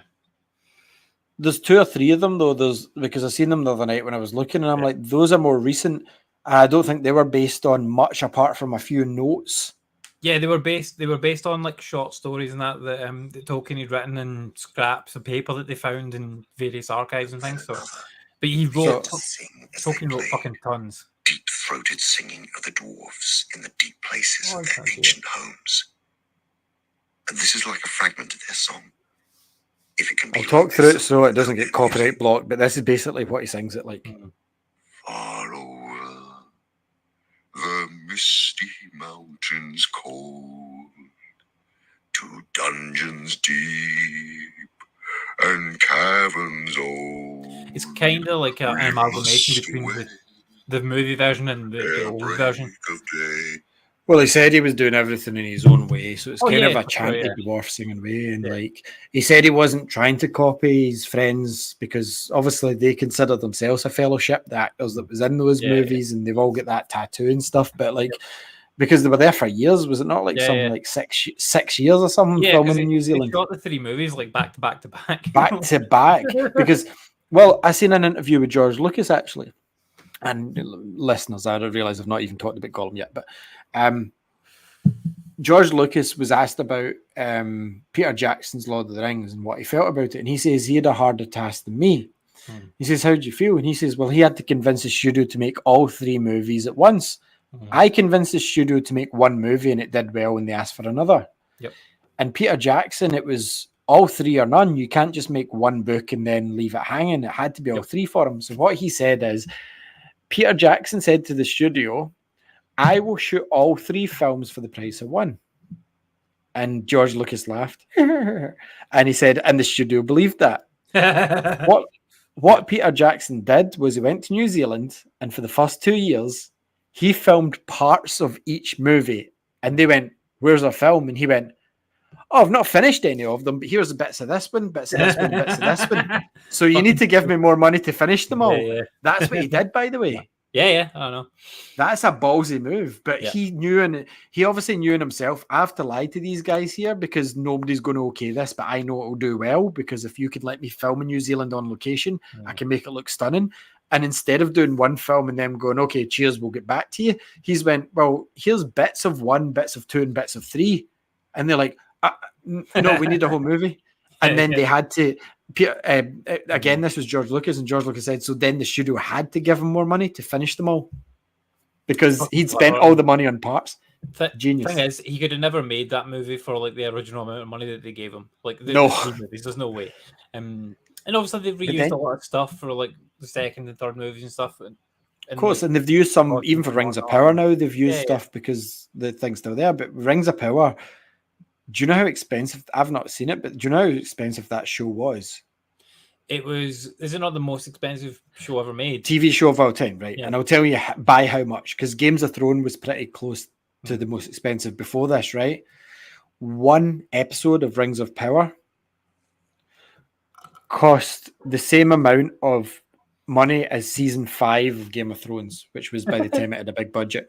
The whole season. It's mental. I've seen the trailers though, and that show looks pretty much like a movie on TV format. I've watched some of it. Like I need to go back and finish watching it. Like it's a slow burn, that show for sure. Very slow, and it's not. I read something that said if you're a fan of the novels and how long it takes to get anything going, you'll love Rings of Power because it takes 4 episodes for the story to kick off. Yeah, I think I watched maybe the first 4 or 5. 4 hours. Like 4 hours. Fucking 4 hours, Andy, before they start the story. Yep. And that's just them but that's Lord of the Rings still, isn't it? Look, here's the land, here's the trees. If you've read the books, right, you'll know there's fucking entire chunks cut out. Do you know what? See if you're interested in reading the Lord of the Rings, like read the first page. If you're not gripped by the end, read the Hobbit first. Don't bother because I mean, the Hobbit's a totally different style of book. Like Lord of the Rings, they spend like the first fucking page describing a tree. Like the whole page. Oh no, they actually do. It was rough. a rough bark, one that had not been seen in this era for Yeah. such a time. The sort of brown that you would normally see in a walnut if it was in April or autumn, perhaps. Exactly, like, and then like after that, you think you're going to meet Frodo? Nah, mate. No, we've got this guy called Tom Bombadil who you've never heard of. That's got a fucking chapter of a song. Yep. A chapter. And all it is to tell you how he's feeling that day. Nothing really relevant to the story. Sometimes he's just happy. He was a character that was quite prominent in the book, and he was cut out. He kind of sung the whole. Well, he's kind of sung the party all the way to the foot of Mordor, foot of the Shadowlands. Was it? I can't remember the name of it. But he was the bard. He was the fucking toss a coin to your Witcher if they redone it. That's who he was. He was the bard for them, and he was completely missing from Peter Jackson's movie. They used a couple of the songs in the movie. Couple of the songs. It wasn't Tom Bombadil singing them, obviously. I mean, I've only seen one film once, and I wasn't that enthralled by it. And I was like, do you know what? I'm not that bothered by the second or third of these now. I'm good. The movies are fucking class. Like they're some of the best movies ever made, and the second and third ones are far better than the first one. Like the first one's all right, but like the second and third ones are unbelievable. Okay, so I watched a bit of the second one, and it came to the point where Count Dooku was getting pulled up by Magneto, and I was like, I'm kind of done at this point, man. Like, I'm out. Like, it was too cutty at that point, going backwards between their faces, and it was really annoying my brain at that day. I was in my 20s, so it might be other things annoying my brain. But, like, I was like, I'm not watching any more of this movie. And I never went back to them. And then years later, when The Hobbits came out, I went, do you know what? I actually like The Hobbit book better than Lord of the Rings. I really did. And I watched the movie. The first movie, The Hobbit, was fucking good. And then they went, oh yeah, we're doing another two. And I'm like, why? And I watched the second one. It was okay. And then the third one was like, I don't remember any of this from the book at all. Like, and most of the third movie was just one scene, just one battle. And I'm like, this could have been at a push 2 movies. Like, they didn't need to show me every movement of each general in that army, and see the amount of times they went up and down the street outside the mine, not the mine, the Misty Mountain, the village. I'm like, I don't need to see them going backwards and forwards, run away from orcs here, and Billy Connolly going in the huff. Like, why am I watching all this? And then you showed me a clip that I didn't even remember from The Hobbit of the giant goat, and I'm like, well, I don't remember this. Like, I've read The Hobbit at least 2-3 times, the book, but I've seen the movie once, and I was like, I don't remember that. They added so much nonsense into that movie. And Legolas appeared as well, and he wasn't about. And they made the argument that he is of the age that he could have been, and technically else live in the hundreds and look like us in their 20s and 30s in the Lord of the Rings. So technically it's true, but Legolas wasn't even fucking mentioned in The Hobbit. And the thing that kind of bugged me about it is, like, I always liked the way that they did it in The Hobbit. I'm pretty sure it was in the book, but it's been a long time since I read the book, and it was definitely in the audio drama. Was like, see when the battle came about, like right near the beginning of the battle, Bilbo gets fucking scalped in the head by a rock, gets knocked out for the entire battle. Yes, and then he wakes up. And that's right, the dwarves wake him up. Yeah, the dwarves wake him up, and they think he's dead, but he's not. He's fine. That should have happened. Dealing with the aftermath, like that was fucking great. If they had done that, they could have got rid of that third movie. But then, exactly. Yeah. And like, people want to see the like battle or whatever. Like, okay, I didn't. It was 2 hours of battle, Andy. 2 hours of a fucking battle that wasn't that exciting. The Hobbit is more like, in the movies, is more of Thorin's story than it is Bilbo's story, which is fucking ridiculous. Like, but the Hobbit book, the Hobbit is written by fucking Bilbo Baggins. There and back again is what Bilbo's writing in the Lord of the Rings movies and in the books. We see it from Bilbo's perspective. So, like, he gets knocked out. He doesn't really know 100%. What happened during the battle, all the little bits and pieces. He knows. But then, what their argument could be is that's what actually happened, and the book is what Bilbo wrote about it. So all we read in the book is Bilbo's point of view. So that's why it's short. But in the movie, that's actually the full story. But we didn't need to see it all. Like, the third movie wasn't that great. I understand why they've done it like that, but they should never have made it 3 movies. Like, it's just ridiculous. 2 max. One movie. one could have done it all One if could they'd have done it by the book. Mhm. And it would have been a great fucking movie. Yep. They could have stretched that to 2. I would have ended maybe at the point with the trolls when they're going to eat them. If you're cutting it down to the book version, the trolls is about the middle, would you say? Kind of, yeah. Round about. Yeah, Because you've got a lot of setup in The Hobbit, remember, because Bilbo doesn't want bothered. Frodo's always like, let's send me on an adventure, Gandalf. I fucking hate Frodo. So then I even did in Lord of the Rings. I was like, you're such a dick. And then, like, I've never liked Bilbo in the movies. I like Bilbo in the books. Yep. See Bilbo in the Lord of the Rings, he's a fucking fud. Like, far too much of a fud. Like, yes, he still had a hold in the books, but all that I think's mentioned is that he took himself away before it became. But see all these fucking Gollum movements and stuff that Bilbo's doing. Martin Freeman was good at it. But see the actor that does fucking the older Bilbo, Ian Holm, No. it was, yeah. I'm not saying he's a bad actor, but I just did not like Bilbo in those movies. But you know what I mean? Martin Freeman is kind of optimistic. That's how Bilbo should have fucking been for the whole thing. Yeah. But anyway, talking of how things should be done, Gollum. So when they announced this Gollum game, Gollum. When they announced this game, I was like, why? And a lot of you sitting, if you're watching this, and a lot of people are still going, why? Why? Even when I got to review it, I was like, why would you make a game about Gollum? You've got fucking... Even Legolas, the game would be more interesting. I'm sure there's gaps in his timeline, and I don't fucking like Legolas. And then you've got Aragorn. Aragorn, the game's right there. Yep. Use the kind of template from the Middle-earth games, do an Aragorn-style Assassin's Creed game. Boom. 100%. Winner. No, Gollum, the game. I mean, this got announced, what, maybe 2019, 2018, round about then? It's been a few years. And I was like, why would I want to play as fucking Gollum? So you might wonder, what's this about? So there's a point between The Hobbit and Lord of the Rings where Gollum is trying to find Frodo, Bilbo, because he knows he's got the ring, and he ends up looking for him because he knows he's in the way to the mountains, and he ends up getting captured by orcs. And in the book, you don't hear about him ever again until the elves have him later on, and he escapes the elves as well. So this takes part where you're in the prison in Mordor, and a lot of here. So I have some issues with people's takes in this game. I'm not saying this is a good game. I'm not defending Gollum, the game. I'm just saying some people's takes on it. I understand if you got this game to review and you didn't want to put the time into it. I'm 20 hours in and I've got 1.5 chapters left. So I'm going to finish this game. I'm going to finish it. A lot of people in these reviews, I can tell, played 2 chapters and went, I'm not fucking going any further. And I can understand that. But you've commented on some things that you don't fully understand because you've not looked past its blatantly obvious flaws. And I get that.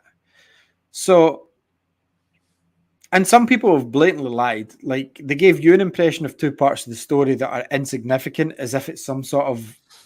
We'll get to that. And I'll explain it fully. I'm not defending the game. I am saying the review scores it got is more than fair, sometimes over generous. Okay?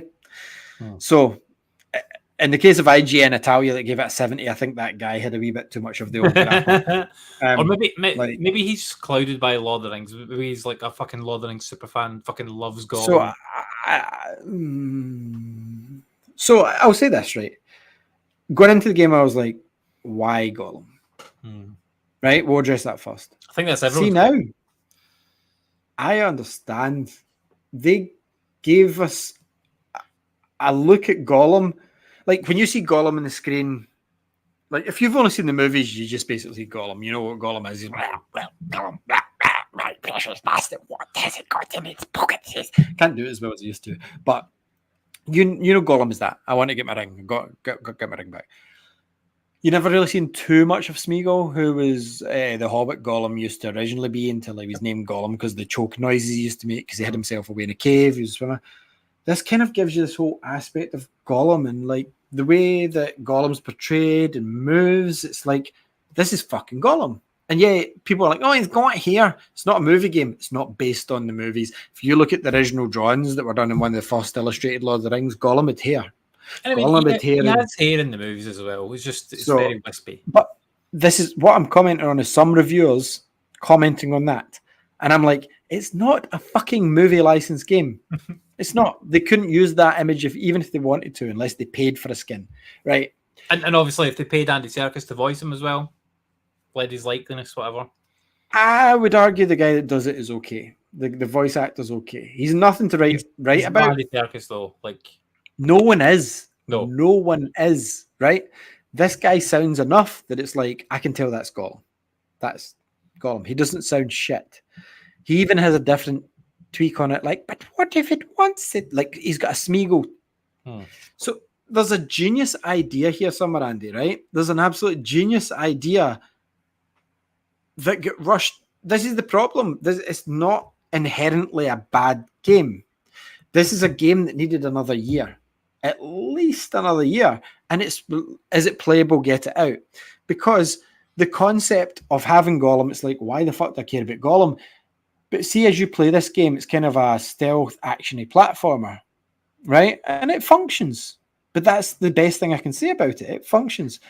And it's not stealth in the way where it would annoy you. It's not like total stealth. There's parts where you get caught, and simplified stealth is the best way to put it. It's one of those, like, people have been comparing it to a PS2 game. It's totally unfair, but comparing it to a PS3 game, that's fair. It is a couple of generations old. It doesn't look as bad as a PS2 game. I've got to be honest. Hellblade does that kind of thing, like simplified stealth, like hiding in the shadows. Yeah. Not kind Hellblade, of Plague Tale.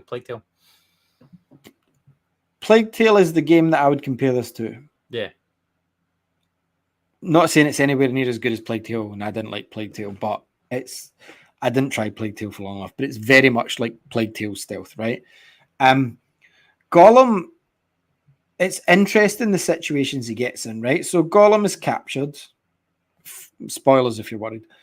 He gets thrown in again, I don't know the names of these things. He gets thrown in the orc jail, right? So you're like in the volcano where the eye is. It's right? in Barad-dûr. That's why Andy's my partner. It's honestly why Andy's on these shows for things like that. So he's there. If it was Star Wars, I'd be able to help, but fantasy, I'm not. So he's there, and it's like, fuck, what do I do now? It's got a really don't worry. I'm going to give the basis. I'm not just praising this game. There's nothing good I've said so far. I'm just telling you how it is. The game has got an interesting thing, and this is really well done. So most games, you'll have the camera here behind the character, right? Or behind the back, or isometric. For Gollum, this is a 3D action adventure. So you think, yeah, it's behind his head. Gollum walks like this, like a frog. Gollum walks on all fours. Yeah. So the camera's on the fucking floor, man, right? And see, at first you're like, what the fuck? But see, as you're playing it, it makes sense because it gives you the feeling of you being like knee height at maximum. Because Hobbits are small anyway. Yep. But Gollum's even smaller because he crawls. So it's like, this is fucking good. Then you get to the point where it's like, somebody's like, what are you doing here? Like an orc command, not an orc command. See how you kept saying this thing that orcs are stupid? They're like, most orcs are stupid, but it's not fucking Warhammer orcs.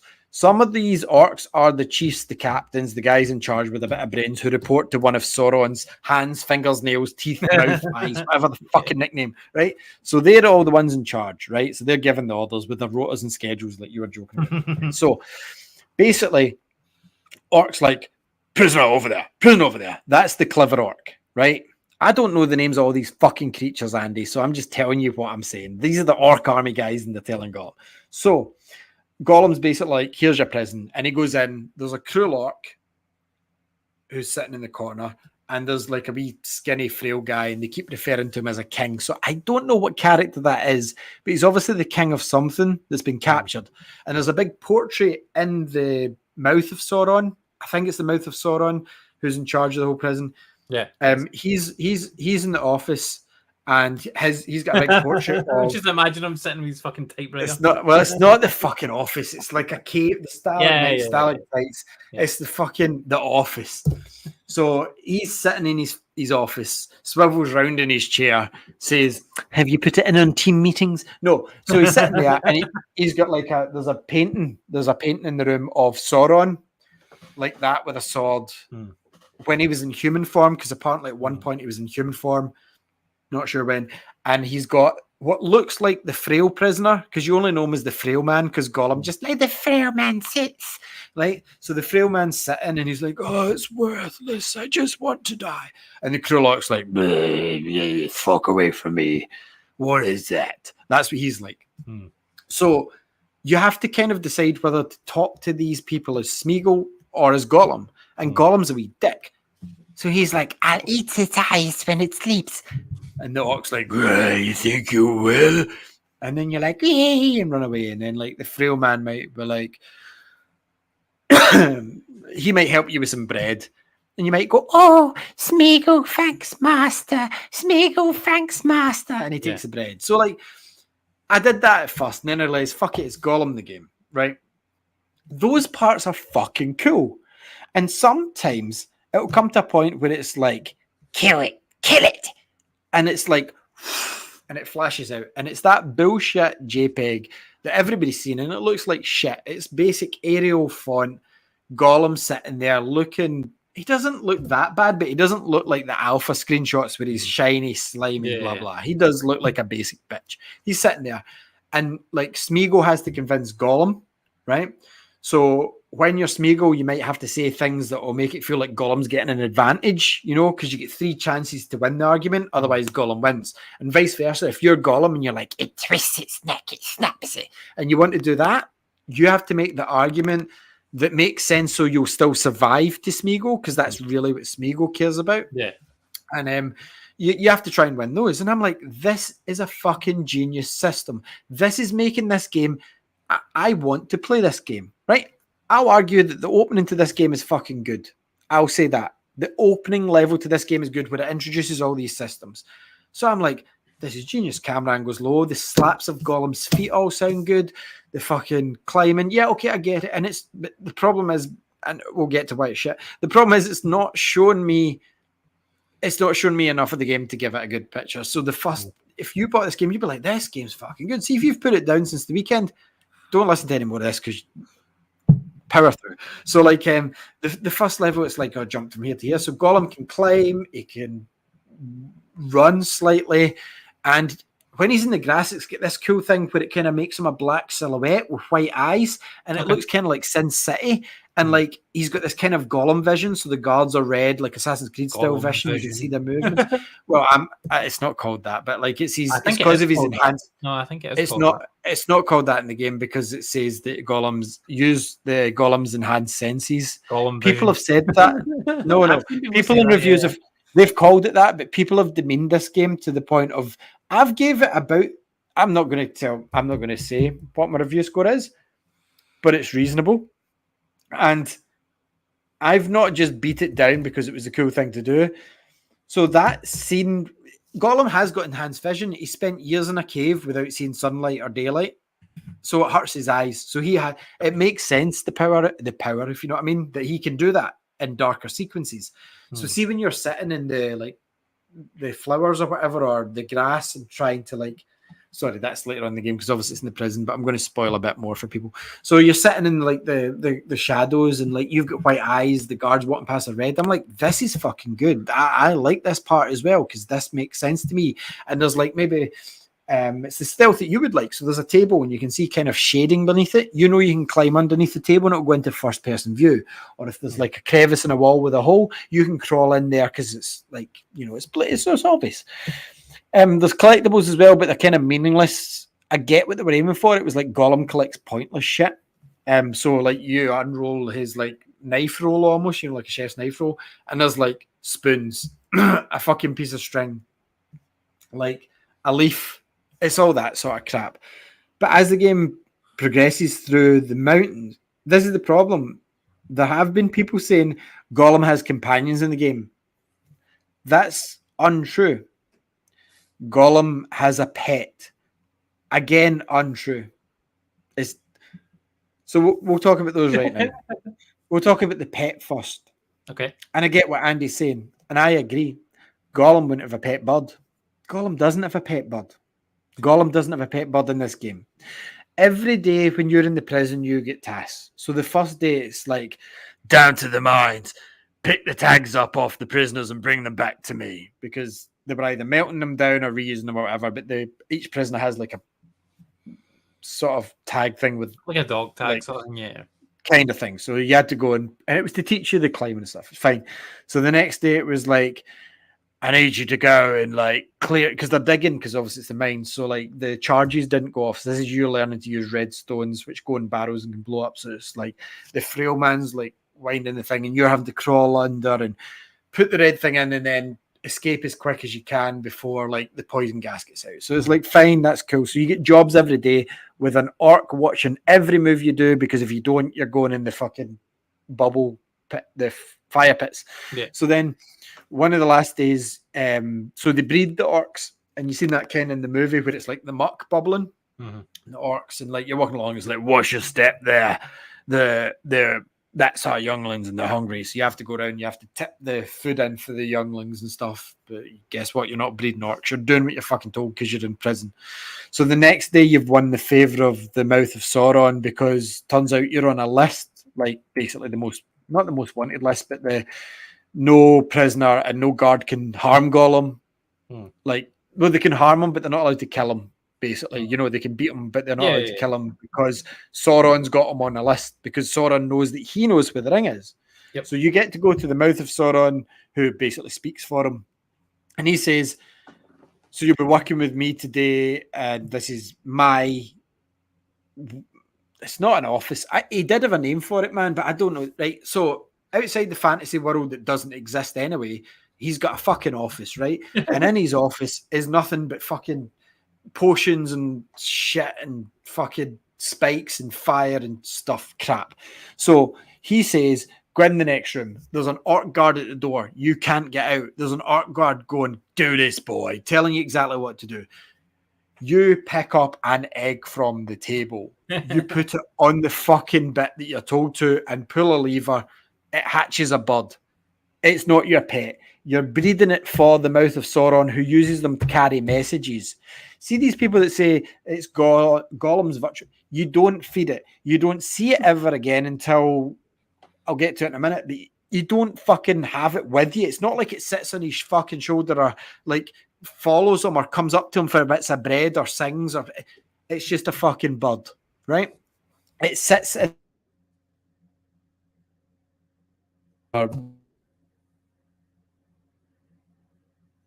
which is miles away from your cell. You don't fucking see it all the time. So then you go back to your prison cell. That's it, Andy. That's your interactivity with the bird done. The end. Done. So you go back to your cell and you're with the frail man and the orc, and somebody comes up with a plan to escape. This is me ruining the whole game for everybody. By the way. So he comes up with a plan to escape. Or he tells, sorry, the playing frail this man, game anyway, so I think you're okay.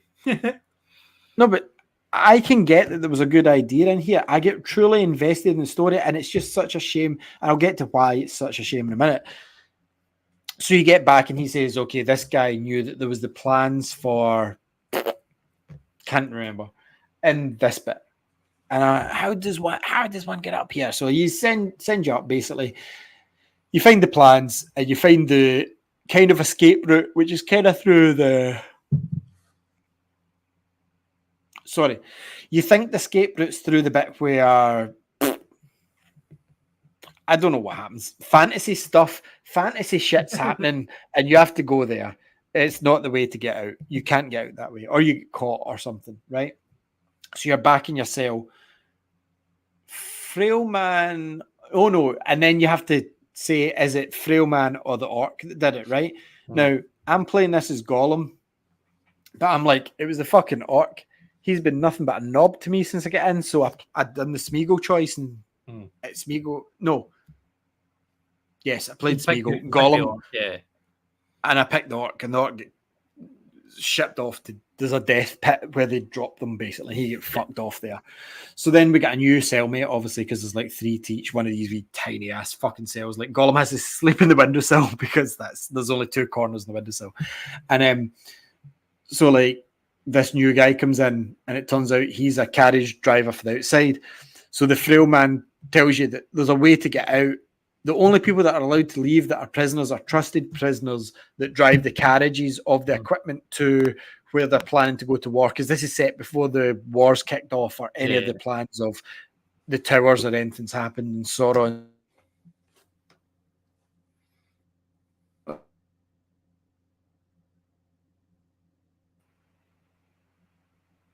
We're back.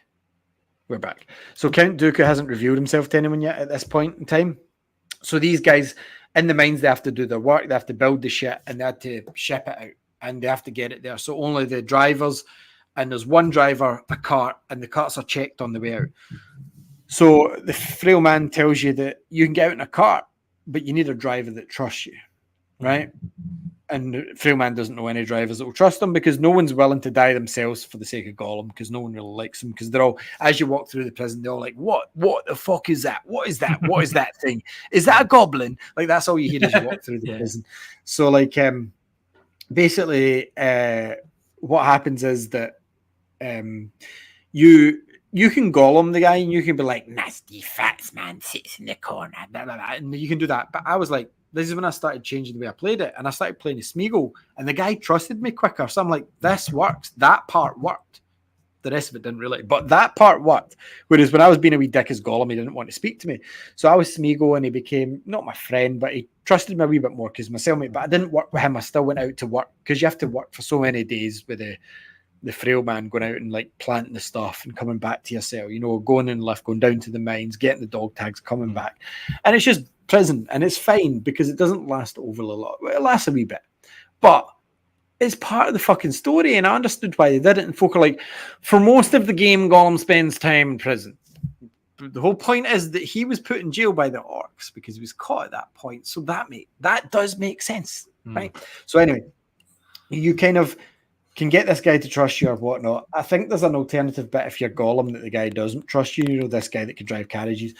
Because at the end up, I did make a choice where he was like, you can't come in this carriage. And I had to fucking run and get to a certain place to hide so that I could try and escape. And then you make an escape from the mountains. Again, that's it. That's your entire interactivity with this man that people are calling Gollum's companion. It's not like he follows about like the Guardians of the Galaxy.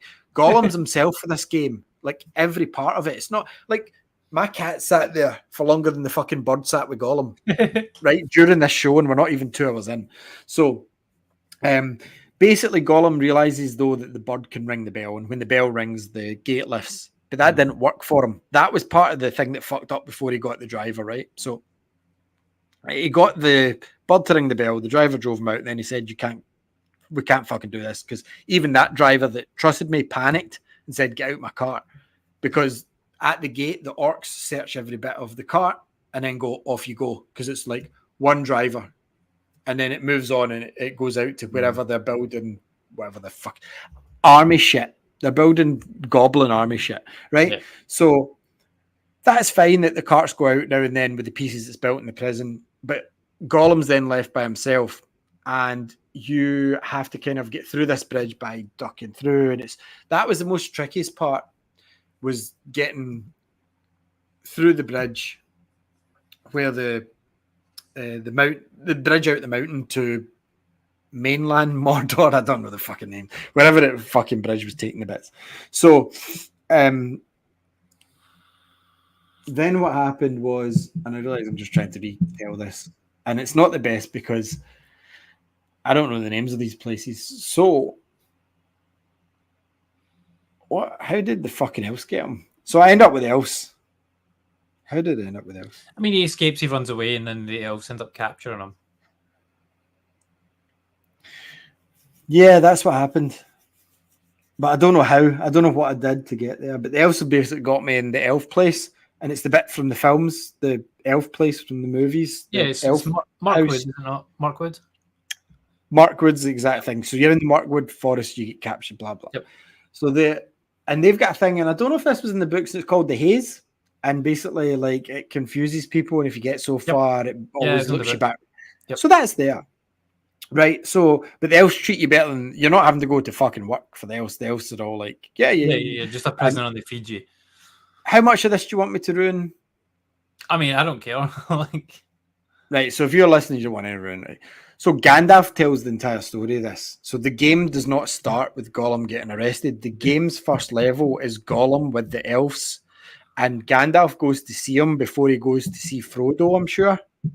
And he's like, what are you doing? And he's speaking to Gollum and trying to interrogate him. And it's through Gollum's memories that you're living through the prison bit.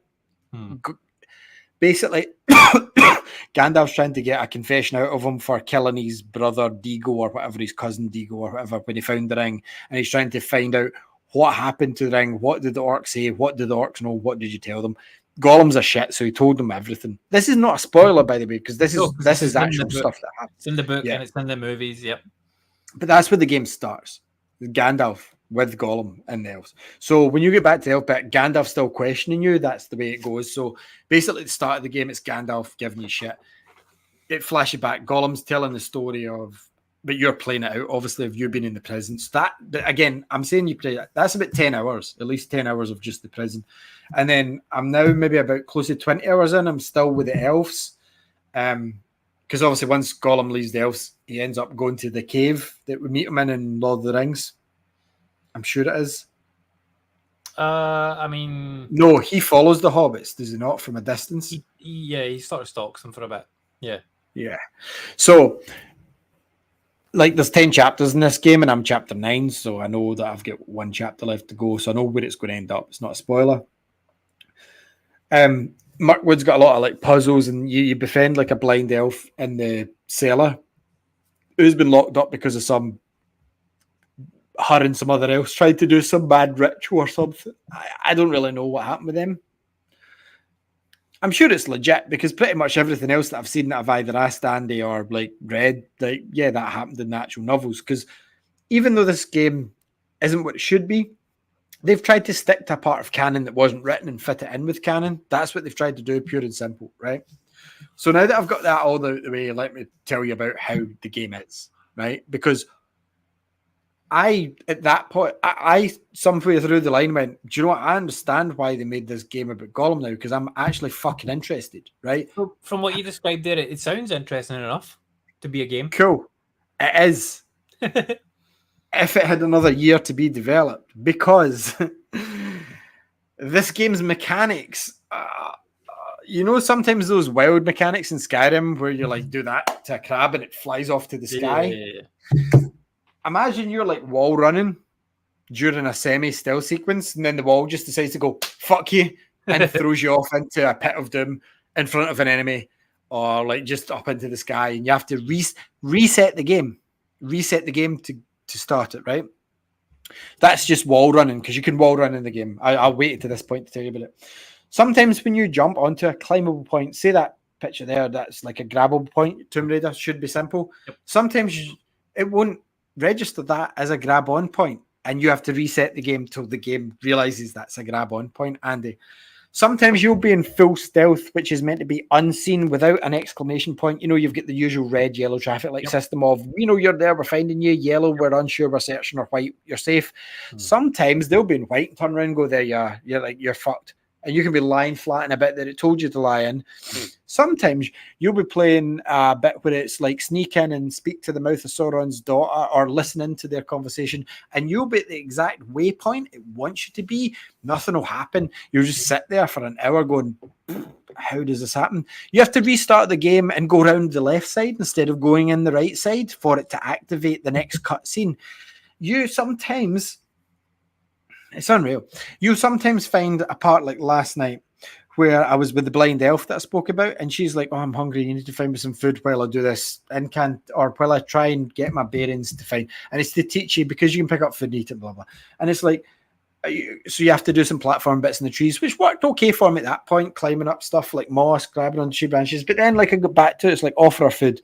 I'm like, I've got all 5 out of 5. It's not giving me the conversation option. It's telling me that my waypoint's at the very fucking start again. I had to go and re-find the food, even though when I got to these parts, Andy, the like say mushrooms, they weren't there anymore, but the option to pick them up were. Oh. And I had to go and redo all of that again to then hand in the food. And it's like, but it already said 5 out of 5 in my inventory. This is what I mean by the game's fundamentally broken to the point of they have the ideas, they just weren't allowed the time to finish the fucking game. And I feel sorry for the developers purely because this game made, like I said, I seen this game and like most of you went, why a fucking game about Gollum? And I get why it's a game about Gollum now. I get your idea of the duality of Smeagol and Gollum and playing people, and like with elves, I'm being Smeagol a lot more. Like Smeagol is nice, and I'm getting more fish and stuff, and I'm like, oh yeah, this is working. And then like when somebody's threatening you and you're being a bit more Gollum, they're backing away. Like that whole duality is fucking cool, and the whole untold story makes sense to me. It's like cool, you're in the mines, you're having to do a shitty task, but while you're there, you're figuring out things and blah blah blah. But as you sometimes turn the camera, Andy, with the right stick, your character model starts sinking through the floor, which then can then end up in a pit of death. Yeah. And I'm like, it's like find escape routes or find this and that. And I'm like looking up for bits to go out. But as my character model Gollum's here, my camera's just doing that. And as I'm doing that, it's pushing Gollum into the environment. And so I'm like, it's the descend ability. What the descend? But what the fucking fuck? And then it's like, the other night it was like you need to get to like a cave that was here, right? And the route was obviously round and blah blah. And I'm kind of glad for this, but I managed to cheese it because there was a guard patrolling, but there was a ledge right next to the cave. And what I did was Gollum can flatten himself so that he's stealth. And when he does that, it's like an Assassin's Creed when you can tell your hood's up, you're hidden. It's like I'm hidden. But as the guard was walking, for some reason, his fucking hitbox was large enough to push my character model as he was hiding like this for no reason. He was nowhere near me. He was walking there, but it actually pushed me through the scenery into the section I wanted to be at. So I'm like, well, that saved me a good 10 minutes of waiting and dodging guards because there was guards patrolling. Because obviously you can go and you can see with your enhanced vision all the guards down the hallway. And I'm like, okay, I can see those pass. It makes sense to me. I'm gonna have to dodge this guy, go in this crevice, hide, that sort of thing. Nope, I just planted myself. And the guard was coming. I was waiting for him to go past so he could walk back, so I could follow him and hide in the next cave to, do this whole stealth thing. Nope. His character hitbox, like I said, pushed Gollum through the wall into the bit I needed to be. So I'm like, bonus, that wins for me. So it's just a fucking shame, really, because this would have, I would argue, a 75% to 8% game had they been allowed to finish it, because it's not like the game's shit. It's just not finished. It feels like I'm an alpha tester. Mm-hmm. And I feel that the studio was made to do this game because these are point and click guys, right? I think they were kind of strong armed into doing this.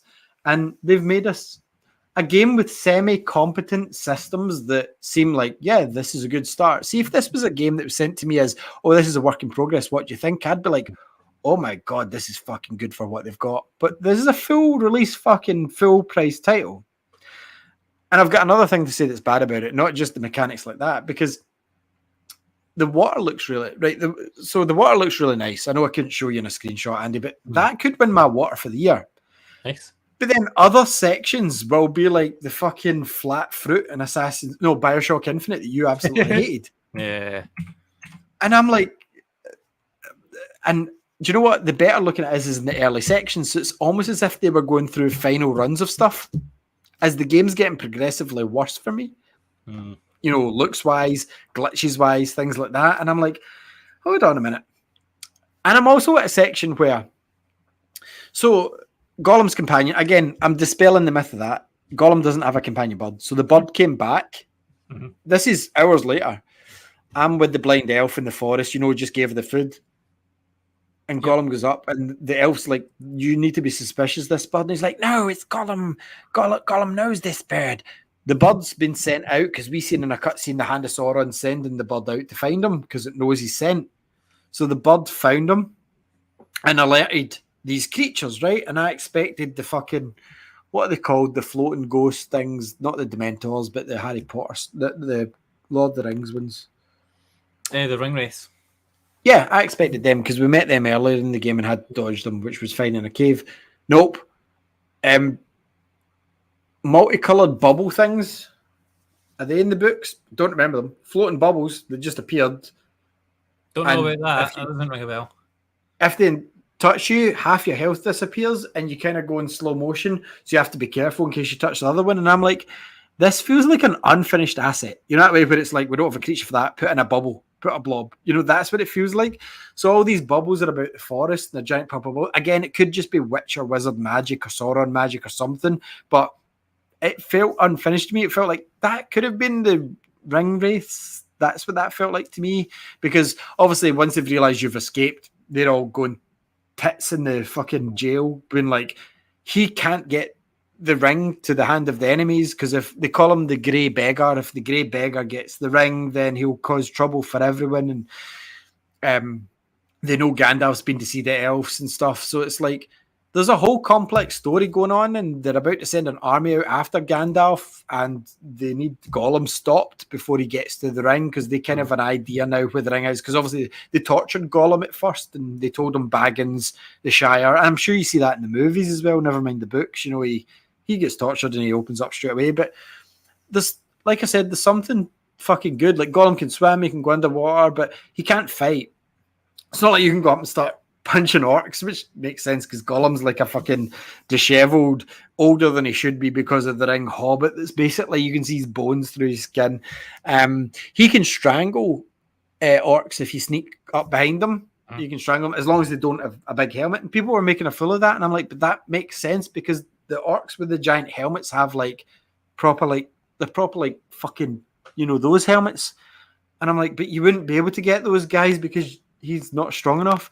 But the only orcs you can strangle are smaller orcs, you know, almost human-sized orcs, you know, around the neck. Because in this game, you get the giant orcs, small orcs, and blah, blah. And see if a creature's bigger than an orc, and even an orc, you have to run the fuck from it. And they're like, oh, but Gollum doesn't have enough stamina. I'm like, but Gollum's weak. Like, I even understood that part, that Gollum's weak. The whole point is Gollum doesn't want to be seen. He's sneaky. He climbs up trees. He does stealth attacks. So it's such a shame for this game that everything in it, apart from the idea, is broken. And the funny thing is, Andy, I went into this game thinking that the idea would be the thing that was fucking broken, because who wants to play a game about Gollum? But I came out the other end going, that makes sense what you were trying to do there. If only there wasn't a guy worrying about his shares and stock prices and his bonuses by getting it out in time, you could have had at least another 6 months and apologized for it then, or you could have had another year and released a game that was actually not that bad. Like, this is a 75% game, which isn't me slating it. A 75% game that got released a year early and has got 20% basically. That's what this is. Do you think that they would have been better off making this like a Telltale type game? Like the Star Wars, Star Trek type game? Nope. The foundations are there, but the cement's still wet. That's the best way to put it. Okay. That's the best way to put it. And it's a shame. It's not like I played. The reason that I'm finishing this is because I genuinely want to get to the end of that tale. I want to see the handoff to Lord of the Rings now, because I've been with Gollum this time, and I'm like, I quite like moving about. They're like, Gollum doesn't move fast enough in the reviews. Gollum fucking crawls, and like, he can do small short bursts of speed, which is accurate to the fucking books and to the movies as well. Gollum wasn't like a fucking Rocky running in the beach marathon sprinter. He'd lived in caves eating raw fish and fuck all for days on end. You could see his ribs. Like, honestly, like, I some of these criticisms I understand, right? But some of these people have beat down on the game just because everybody else has said it's bad. I'm not claiming it's good, but I just gave it a positive bad review right there on this show. It's broken to fucking borderline. It functions is the best comment I can give it. The rest of it is, I was just showing you what they had as an idea. And if that had worked, if the mechanics for the game had fucking worked, this game would have been pretty fucking good. I would even say 65%, 70% at worst if this game came out in another 6 months. Yeah. Unfortunately, they've released this at least a year too early, so it's getting 20%, and rightfully so. But if you look behind the bad mechanics and stuff, the story they were trying to tell was well researched, well written. Voice acting was all on point. Even the guy that played Gandalf wasn't too bad. And like, the elves are all believable and stuff. The fucking timeline that happens is that he was in the jail, he went without. All of it makes sense to me, and you've just given me a duality of Gollum and Smeagol, and I can do an internal dialogue when I'm speaking to people of what decision and conversation option to make for the next plot point, Absolutely. And I know Andy had said that to me the other day that he'd read somewhere that they said, oh, they just take Gollum on after it could have been it couldn't have been a random hobbit because the circumstances he was in, another hobbit would have get fucking eaten by that evil cruel orc in the cell in the first fucking place. He wouldn't have survived the heat in the places. I mean, every that was just that Gollum is in. someone's take on it that I saw on like a YouTube video. But someone's take, I'll tell you that you're okay to have your own opinions in this game, right? But see, someone's take like that is bullshit because there was not another hobbit that could have survived in that situation. I'm not the biggest fan.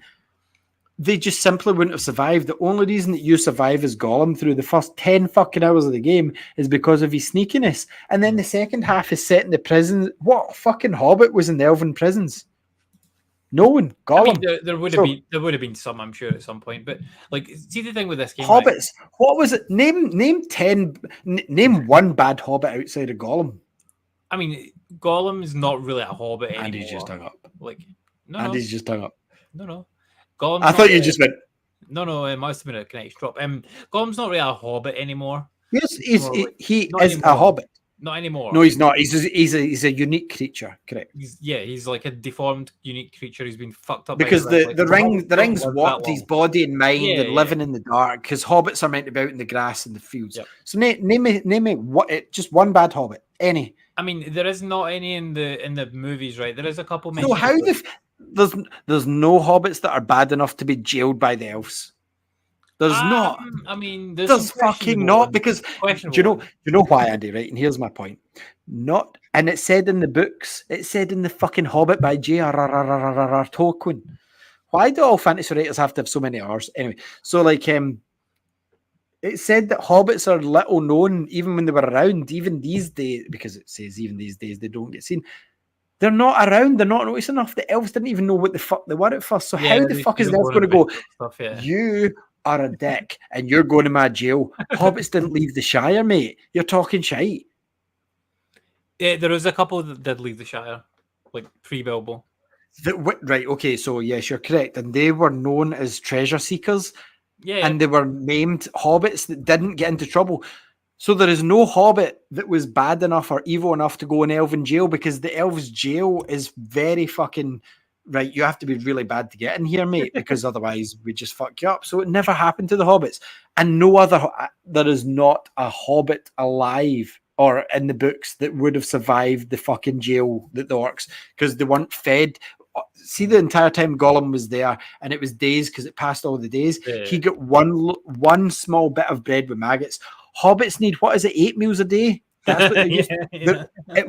Mate, it wouldn't work. See that guy's opinion? That's why I get so annoyed. I'm not defending the game. I'm defending the way that people are criticizing the game. There is plenty. See, if you fucking play it, there is plenty to criticize. But see the points that people were picking on. Oh, Gollum wouldn't have a pet bird. He doesn't have a fucking pet bird. He gets made to put an egg. It takes a minute to put it in and go, there's your egg, master, and you get sent back to your cell. You don't see the bird again. It fucking is a spy later on, and at the end of the game, you can fucking kill the bird, which is what I'm doing, because it's just grass me and my elf pal in. That's what's happening. And see the people saying, he's got a human pal. He doesn't have a human pal. He's Smeagol and going, oh, Smeagol brings it something nice, and he gives it something nice so that the driver's on your side so he can drive you out the jail. He doesn't hang about and walk around like... There's a section where you need him because he's a human-sized person to pull a lever that Gollum can't. And that's it. It's not like it's Guardians of the Galaxy with Gollum in the middle. It doesn't happen. The whole game you're padding along, Gollum is doing Gollum fucking and Gollum-ass things. Even when you're walking with the elf who you've helped escape, you're thinking about killing her. Smeagol and Gollum are arguing constantly. The game has brilliance. It's just not ready. Sorry. The funny thing is, right, like, so this game was announced in March 2019.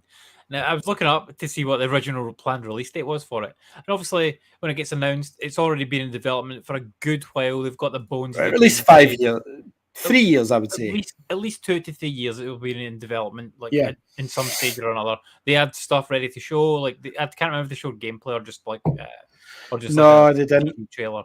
It was like a They showed CG footage, and they would have had an idea of what they wanted to make the game be. They've had the vision laid out for the game, and then they're just making it from the like programming and stuff.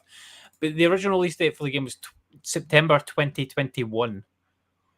September 2021. So that was 2 years I know. after. So the game has been in development for at least 4 years at that point, and now it's 2 years Here's my later. So theory.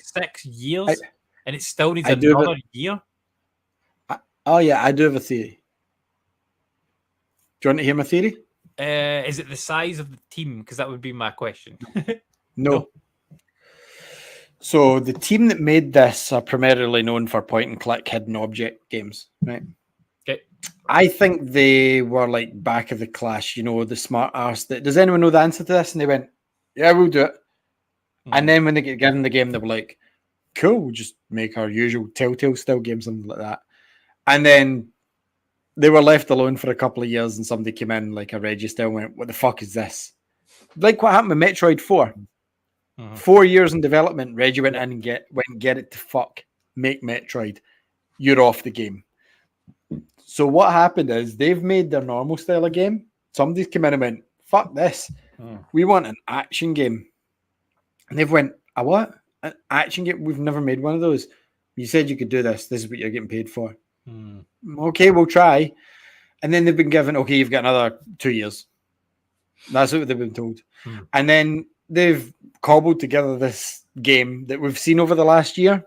And they've went, we need a delay for a year because we're not ready. And they've had another year. And that's the big wigs were back in. And they've went, because some of these guys will not know about games. They will not know. They'll just be business people. And they'll walk in and go, for sure. And they'll be like, do you want to see the game? They'll be like, no, is it ready? Well, it's playable. Get it out. What? I get a bonus if this is out in the next week. Release it. But it's not, is it playable? Yes. Can people finish the game? Oh, yes, but release it. This is what's happened. This is 100% what's happened. These guys have put their hands up. They've got in above their necks. They've tried to make a good game. They've had a good idea for the story. They've had to change the game at some point. I guarantee it to this whole...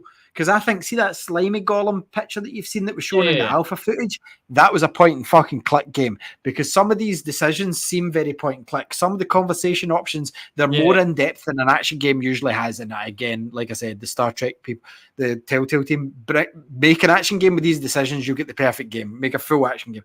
But what they've done is they've tried and tried and tried, and they've, like I said, they've got a game there, but they've just not been allowed the time to finish because you've already had the delay and we've changed this game already. It's been 5 years. Get it fucking out. I need my money. That's what's happened here. I guarantee that's what's happened here. And I don't care. I'll put my reputation on the line, what little of it there is.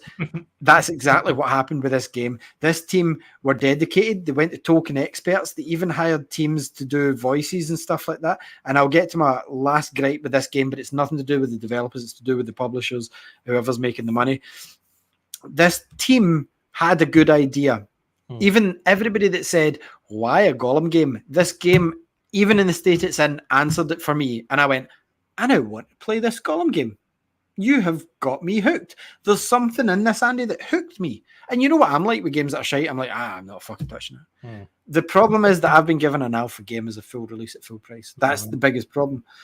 So the last thing that I'll touch on, and this is sliminess from corporations.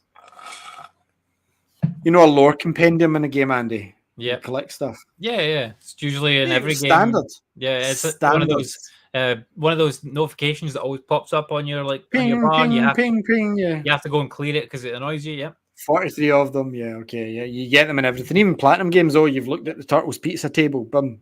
Yep. That's in this game, which is good to know, right? Basic feature. But it's paid DLC.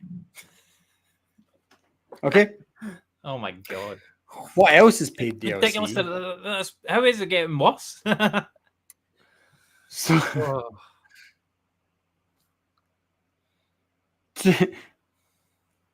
this is the Precious Edition because I got the Precious Edition to review.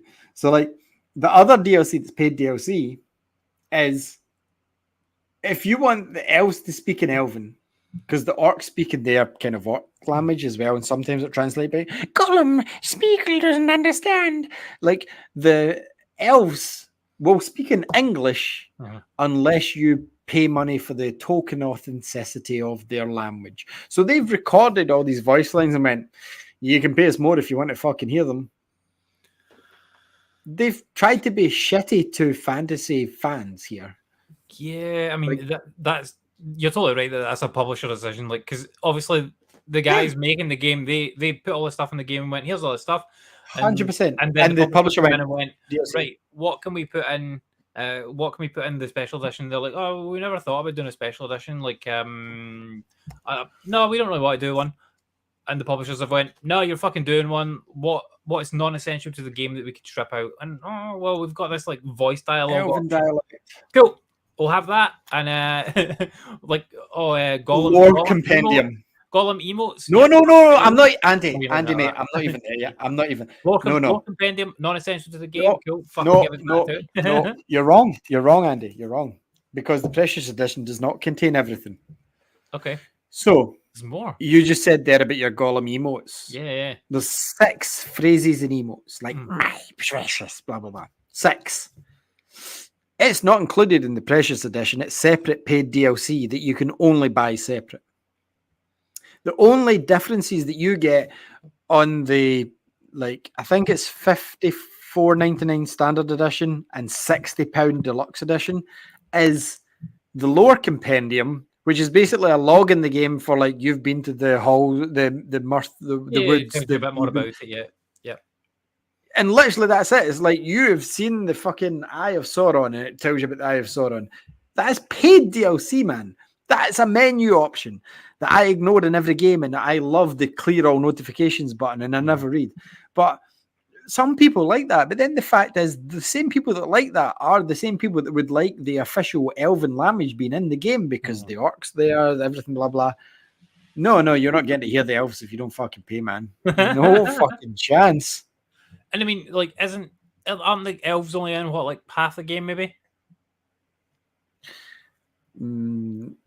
Well, they're in the start.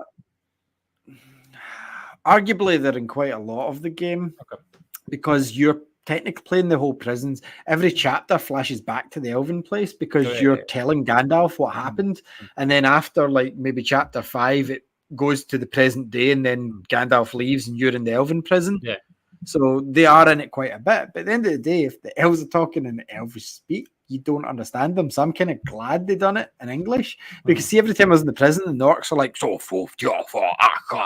and he's like, Spiegel doesn't understand.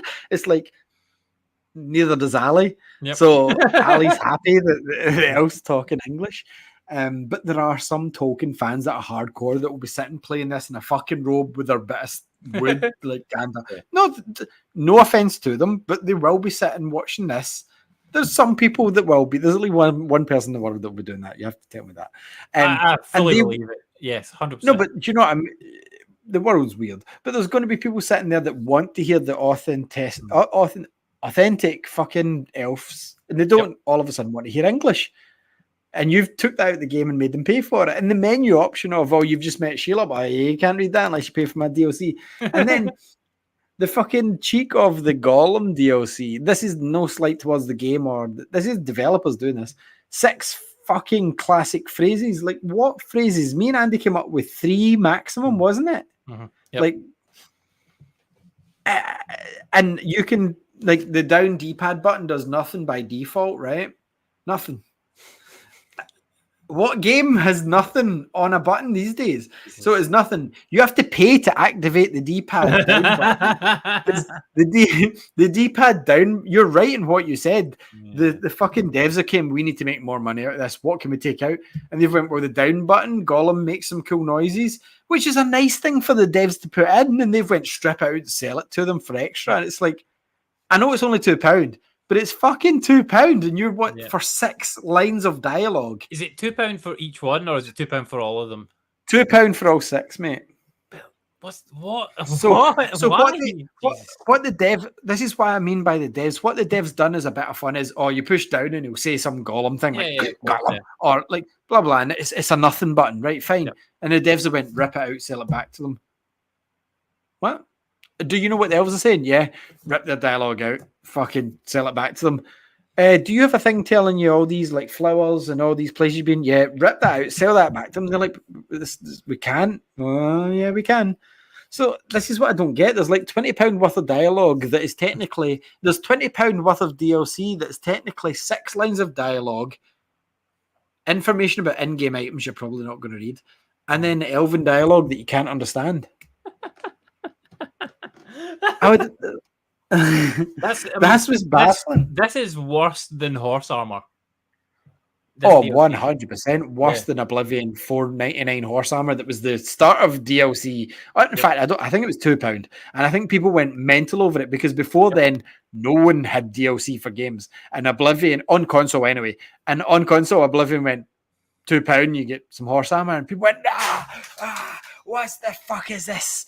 And now DLC standard. Like, look at fucking Tekken. If you want a blue glove, you have to pay money. But like, this is taking the piss. Like the things that they've stripped out to sell is like, can we squeeze any extra money out of this game?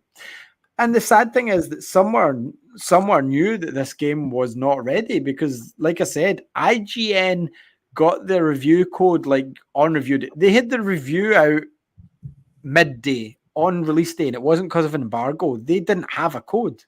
Like, well, they did have a code, but they're giving it late. But if IGN are getting a code late, and then if you'd looked at the reviews day one, it was all PlayStation. There was no PC or Xbox codes. They hadn't been given out. Apparently in PC, the situation's worse, which is nuts to me. The fact that PC is the lead platform, PC master race. How come most of these games aren't working well on PC these days? I don't understand.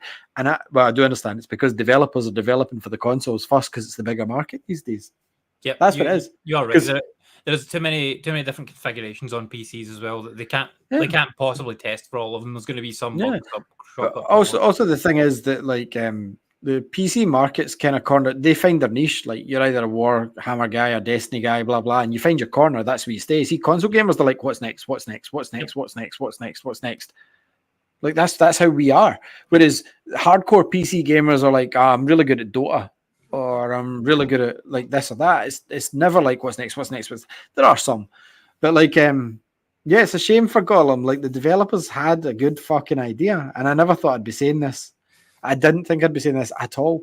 Even in the books, Gollum wasn't my favorite character. He's always been disgusting. At this point, like having that two split personality thing and like being able to play it off and.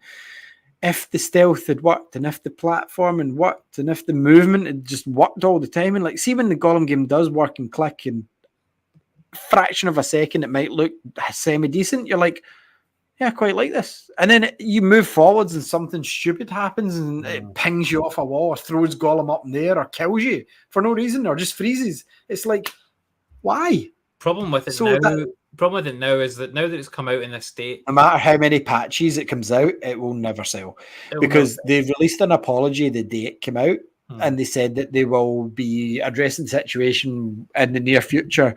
Well, in the near future, within the next few days, which should be soon, of patches and stuff. And I jokingly said that we're going to get like a yellow roadmap like Cyberpunk. Yeah. But I 100% think that these devs, because of how passionate, I can see that how much passion they put into this game. I can tell that they want to fix this, but it's going to take them at least 6 months to get this to a not barely playable, because it is playable, but they're going to have 6 months to what it should have been presented as, at least 6 months. And that's a shame for them because there's going to be nothing in it for them. I mean, they could be working on the new project. Yeah, I mean, the only thing that can be in it for them at this point really is like selling it to like Game Pass, PlayStation Plus, that sort of thing. And once it's fixed, because like Game Pass and that wouldn't touch it just now because it's fucking toxic. I'm surprised PlayStation didn't make it get pulled. They pulled Cyberpunk for less. They did pull Cyberpunk for less, yeah. I am actually quite surprised that hasn't happened as well, to be fair. Very surprised. I think because there are points in this game, several times, Andy, that I've had to restart. Yeah. I've just had to quit the game and go back in. And that's the exact thing that happened with Cyberpunk. And obviously, CD Projekt Red took massive hits in the market because of that. So why hasn't this? It's because this game hasn't sold. No one bought this game. Is why, because no one was really buying it. Because in the first place, it's called Gollum. Like nobody wants to play the Gollum. Like I said at the start of this review, like no one wants to play Gollum. But now that I've played it, I'm like, I kind of get why I would want to. I get it. Like I understand what they're doing now. See, if the game came out and like got well reviewed, like it would have sold okay, because the reviews would come out. People will go, "Oh, this game actually looks alright." People are having fun with it, streaming it online and whatnot. Oh, I'm going to buy this. But yeah, 100%. Now that it's come out like this, there's no way. The only save for it is to fix the game 6 months down the line, stick it on Game Pass, PlayStation Plus. Like that's the only fix. Yeah, and then people pick it up and go, it's not that bad. Yeah, exactly. And then it rebuilds the name back up for the studio. The trust, and then they can do another one. Yeah, yeah. And then well, I don't know if they would get another. I don't think they would get another one, but at least they would. Mate, they're making another game that's due out next year. Well, they're already making one. I don't think that's coming out next year. Like, mate, it's already in development. It's been dated for next year. Yeah, it's not coming. Which means it's got 3-4 years already. They didn't cancel this one. They just pushed it. So it's a shame. Like I said, Gollum's never been my favourite character. Andy Serkis is phenomenal, but no interest in him. Like, zero interest. I heard about this game and went, why? Even Lord of the Rings fans must have been like, why? We've seen Gollum's story from start to end, more or less. But no, they found that tiny window, but they made that tiny window so interesting. But they released it in a broken-ass game. Like, yes, it's playable at a base level, but as I said, that's what a bigwig said. Is it playable at a base level? They went, yes. Can people finish the game right now? That's what happened. That 100%, a form of that conversation happened. Guaranteed. Yeah. Get it out because I'm due my bonus. Because some of these bigwigs get bonuses if a game ships in time or ships when it's promised. And they've went, we probably need another few months to at least do this. And they went, no, get it out. I want more money. That's what's happened. Somebody's made that decision. And then somebody along the way has went, it's really broken and it's going to look shit. And they've been like, right, well, okay, we'll just put out the PlayStation code. There was only 20 reviews on release day for a property like Lord of the Rings. 20 reviews. And at 9 a.m., none of them were IGN. IGN's arguably the biggest place in the world. Yeah, I'm not saying I read them, but they are arguably the most known. Yep. They didn't get one. They didn't fucking have a review until ages. And then Xbox didn't get a code.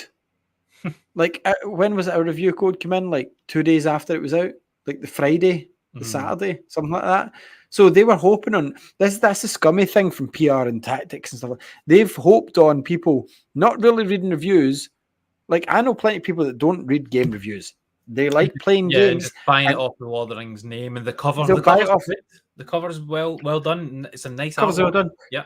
And like I'd seen on Twitter, I sent you a photo as well of somebody saying, "Oh, my girlfriend thinks she's done well. She came home with this for me for the weekend, and it's Gollum. She bought him it from." And that's the thing. It's like, see, somebody like my wife doesn't really know games. She knows franchises though. So if I was a huge fan of Lord of the Rings, that's the sort of thing that she could have came home with some teasers going, "Oh, look what I've got you." Yep. And I'm like, get out. I'm leaving you.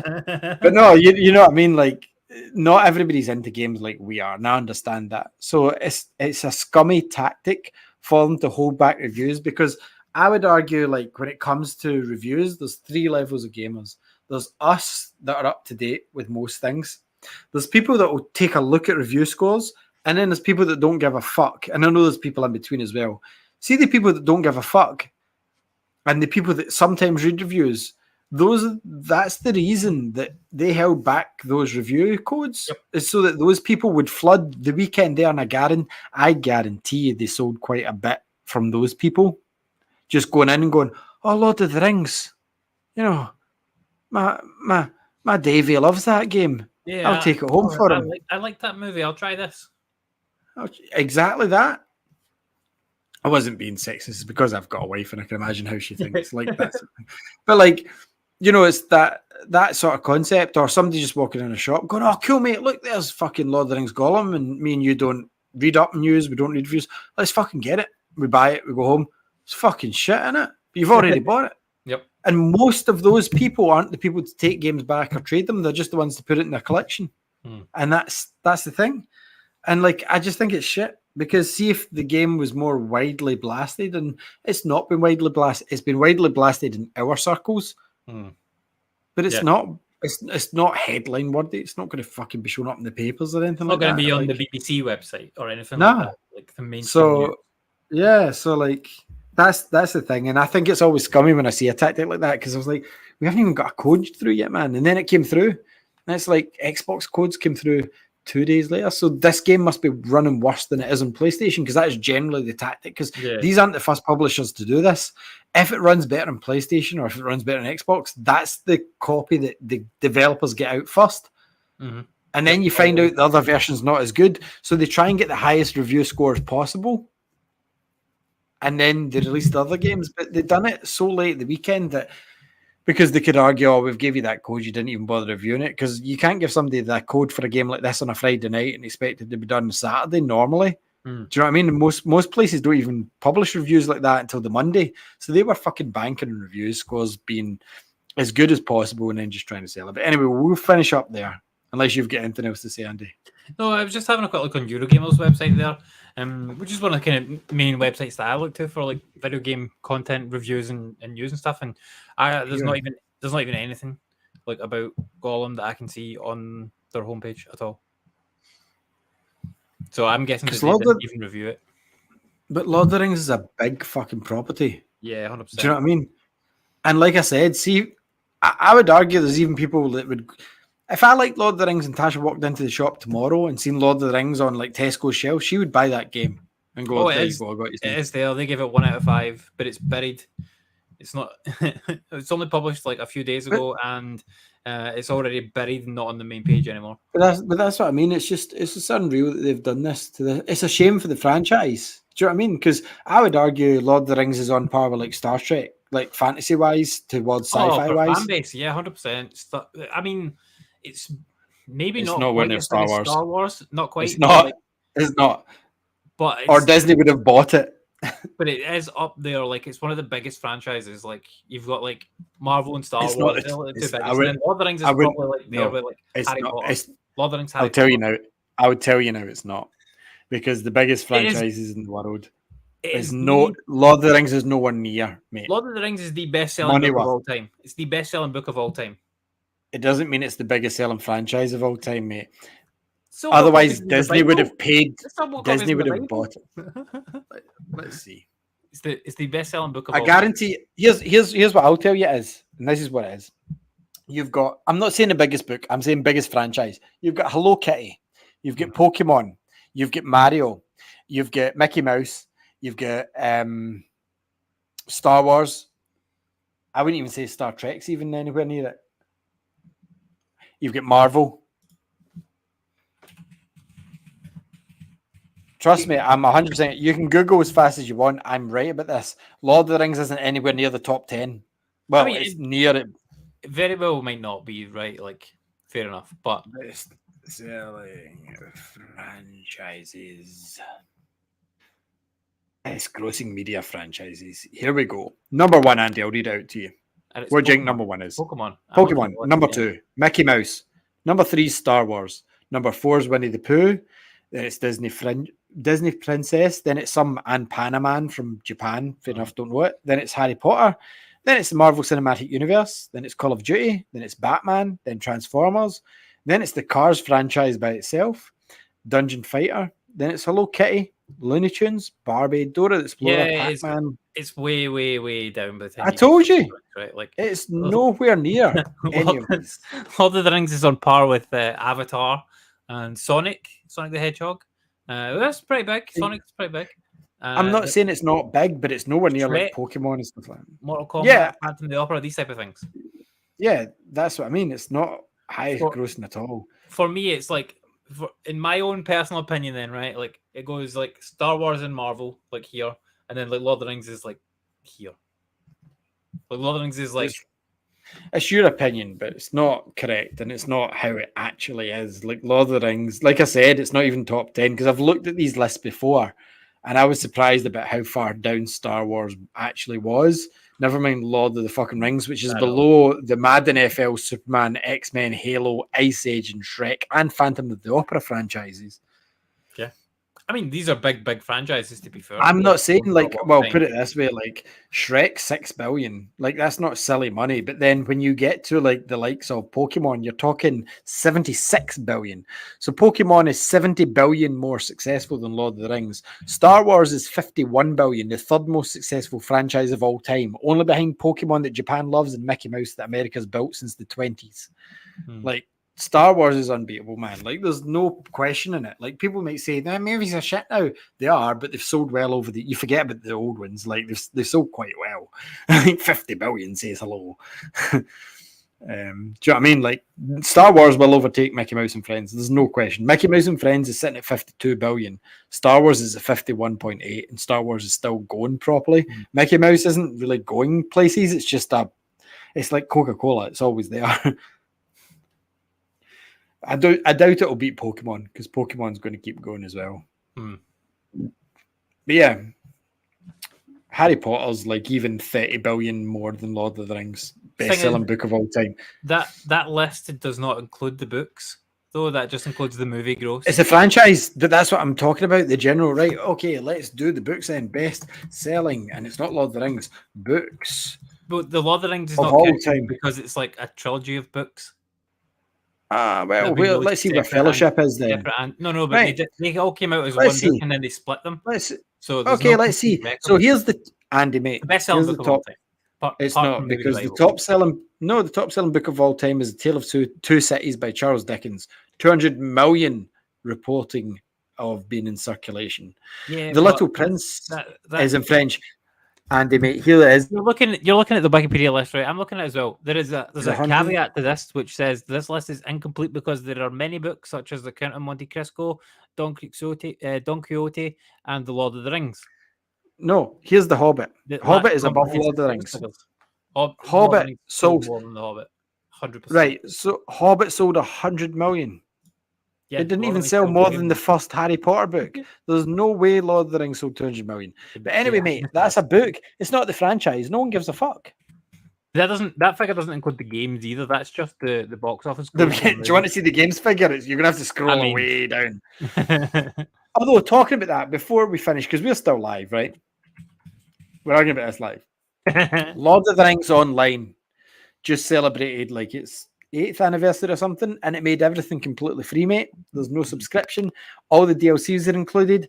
You can download it right now. Your PC would run it free of charge, and they just put out a roadmap for 2023. I'm going to try that game. I'm going to try it. Nice. Because I was playing Warcraft, but I'm like, I'm not paying enough for a $10 a month. Oh, World of Warcraft, no. I'm really not. Warcraft's decent, but Warcraft, I'm not paying enough. Decent. World of Warcraft, no, it's shit. Go and kill 5 crabs. Go and kill 6 spiders. Like, no, I'm not doing it. Yeah. I'm trying to find your Lord of the Rings, but I just cannot see where it's sold, mate. Doesn't appear. The best-selling book series. It's got the series. Do you want to know the best-selling book series of all time? Since we'll do that before we finish, right? So number 1, you would say Lord of the Rings, wouldn't you? It's not. It's Harry Potter. You would say number 2 then, wouldn't you? It's not. It's Goosebumps. You would say number 3 then, wouldn't you? No, it's not. It's Perry Mason. Where is Lord of the Rings? It's probably not. It's not even in the. It's not there at all. So the figures that I've found is Lord of the Rings has sold 150 million. It's not the best-selling book then, mate. It's not. None of the Charles Dickens has got 200 million, and that's best guess. More than 200 million. It's saying Tale of Two Cities. None of the Harry Potter books have sold more than that. Harry Potter books are sitting at 100. Harry Potter and the Philosopher. Just the first Harry Potter book, mate, it sold 120 million. So I'm pretty sure the Harry Potter books have sold over 200 million altogether. I said none of them individually. Lord of the Rings was released as one book. No, it wasn't. It was released as a Fellowship first, then Two Towers. No, they split it. They split it later. Well, I mean, I don't remember, obviously, but they didn't, though. I'm pretty sure they did. I'm pretty sure they did not. Anyway, we can find this out off here. We will do. I'm sure this might take a while. But anyway, thank you very much for tuning in and watching and listening. Sorry if you had to sit through everything else and you wanted to get to ours. Holy fuck, I didn't realize just the Thrawn trilogy alone from Star Wars sold 15 million, although they are good. But anyway, we'll see you next week. So we'll catch you then. Bye. Thank you. Bye.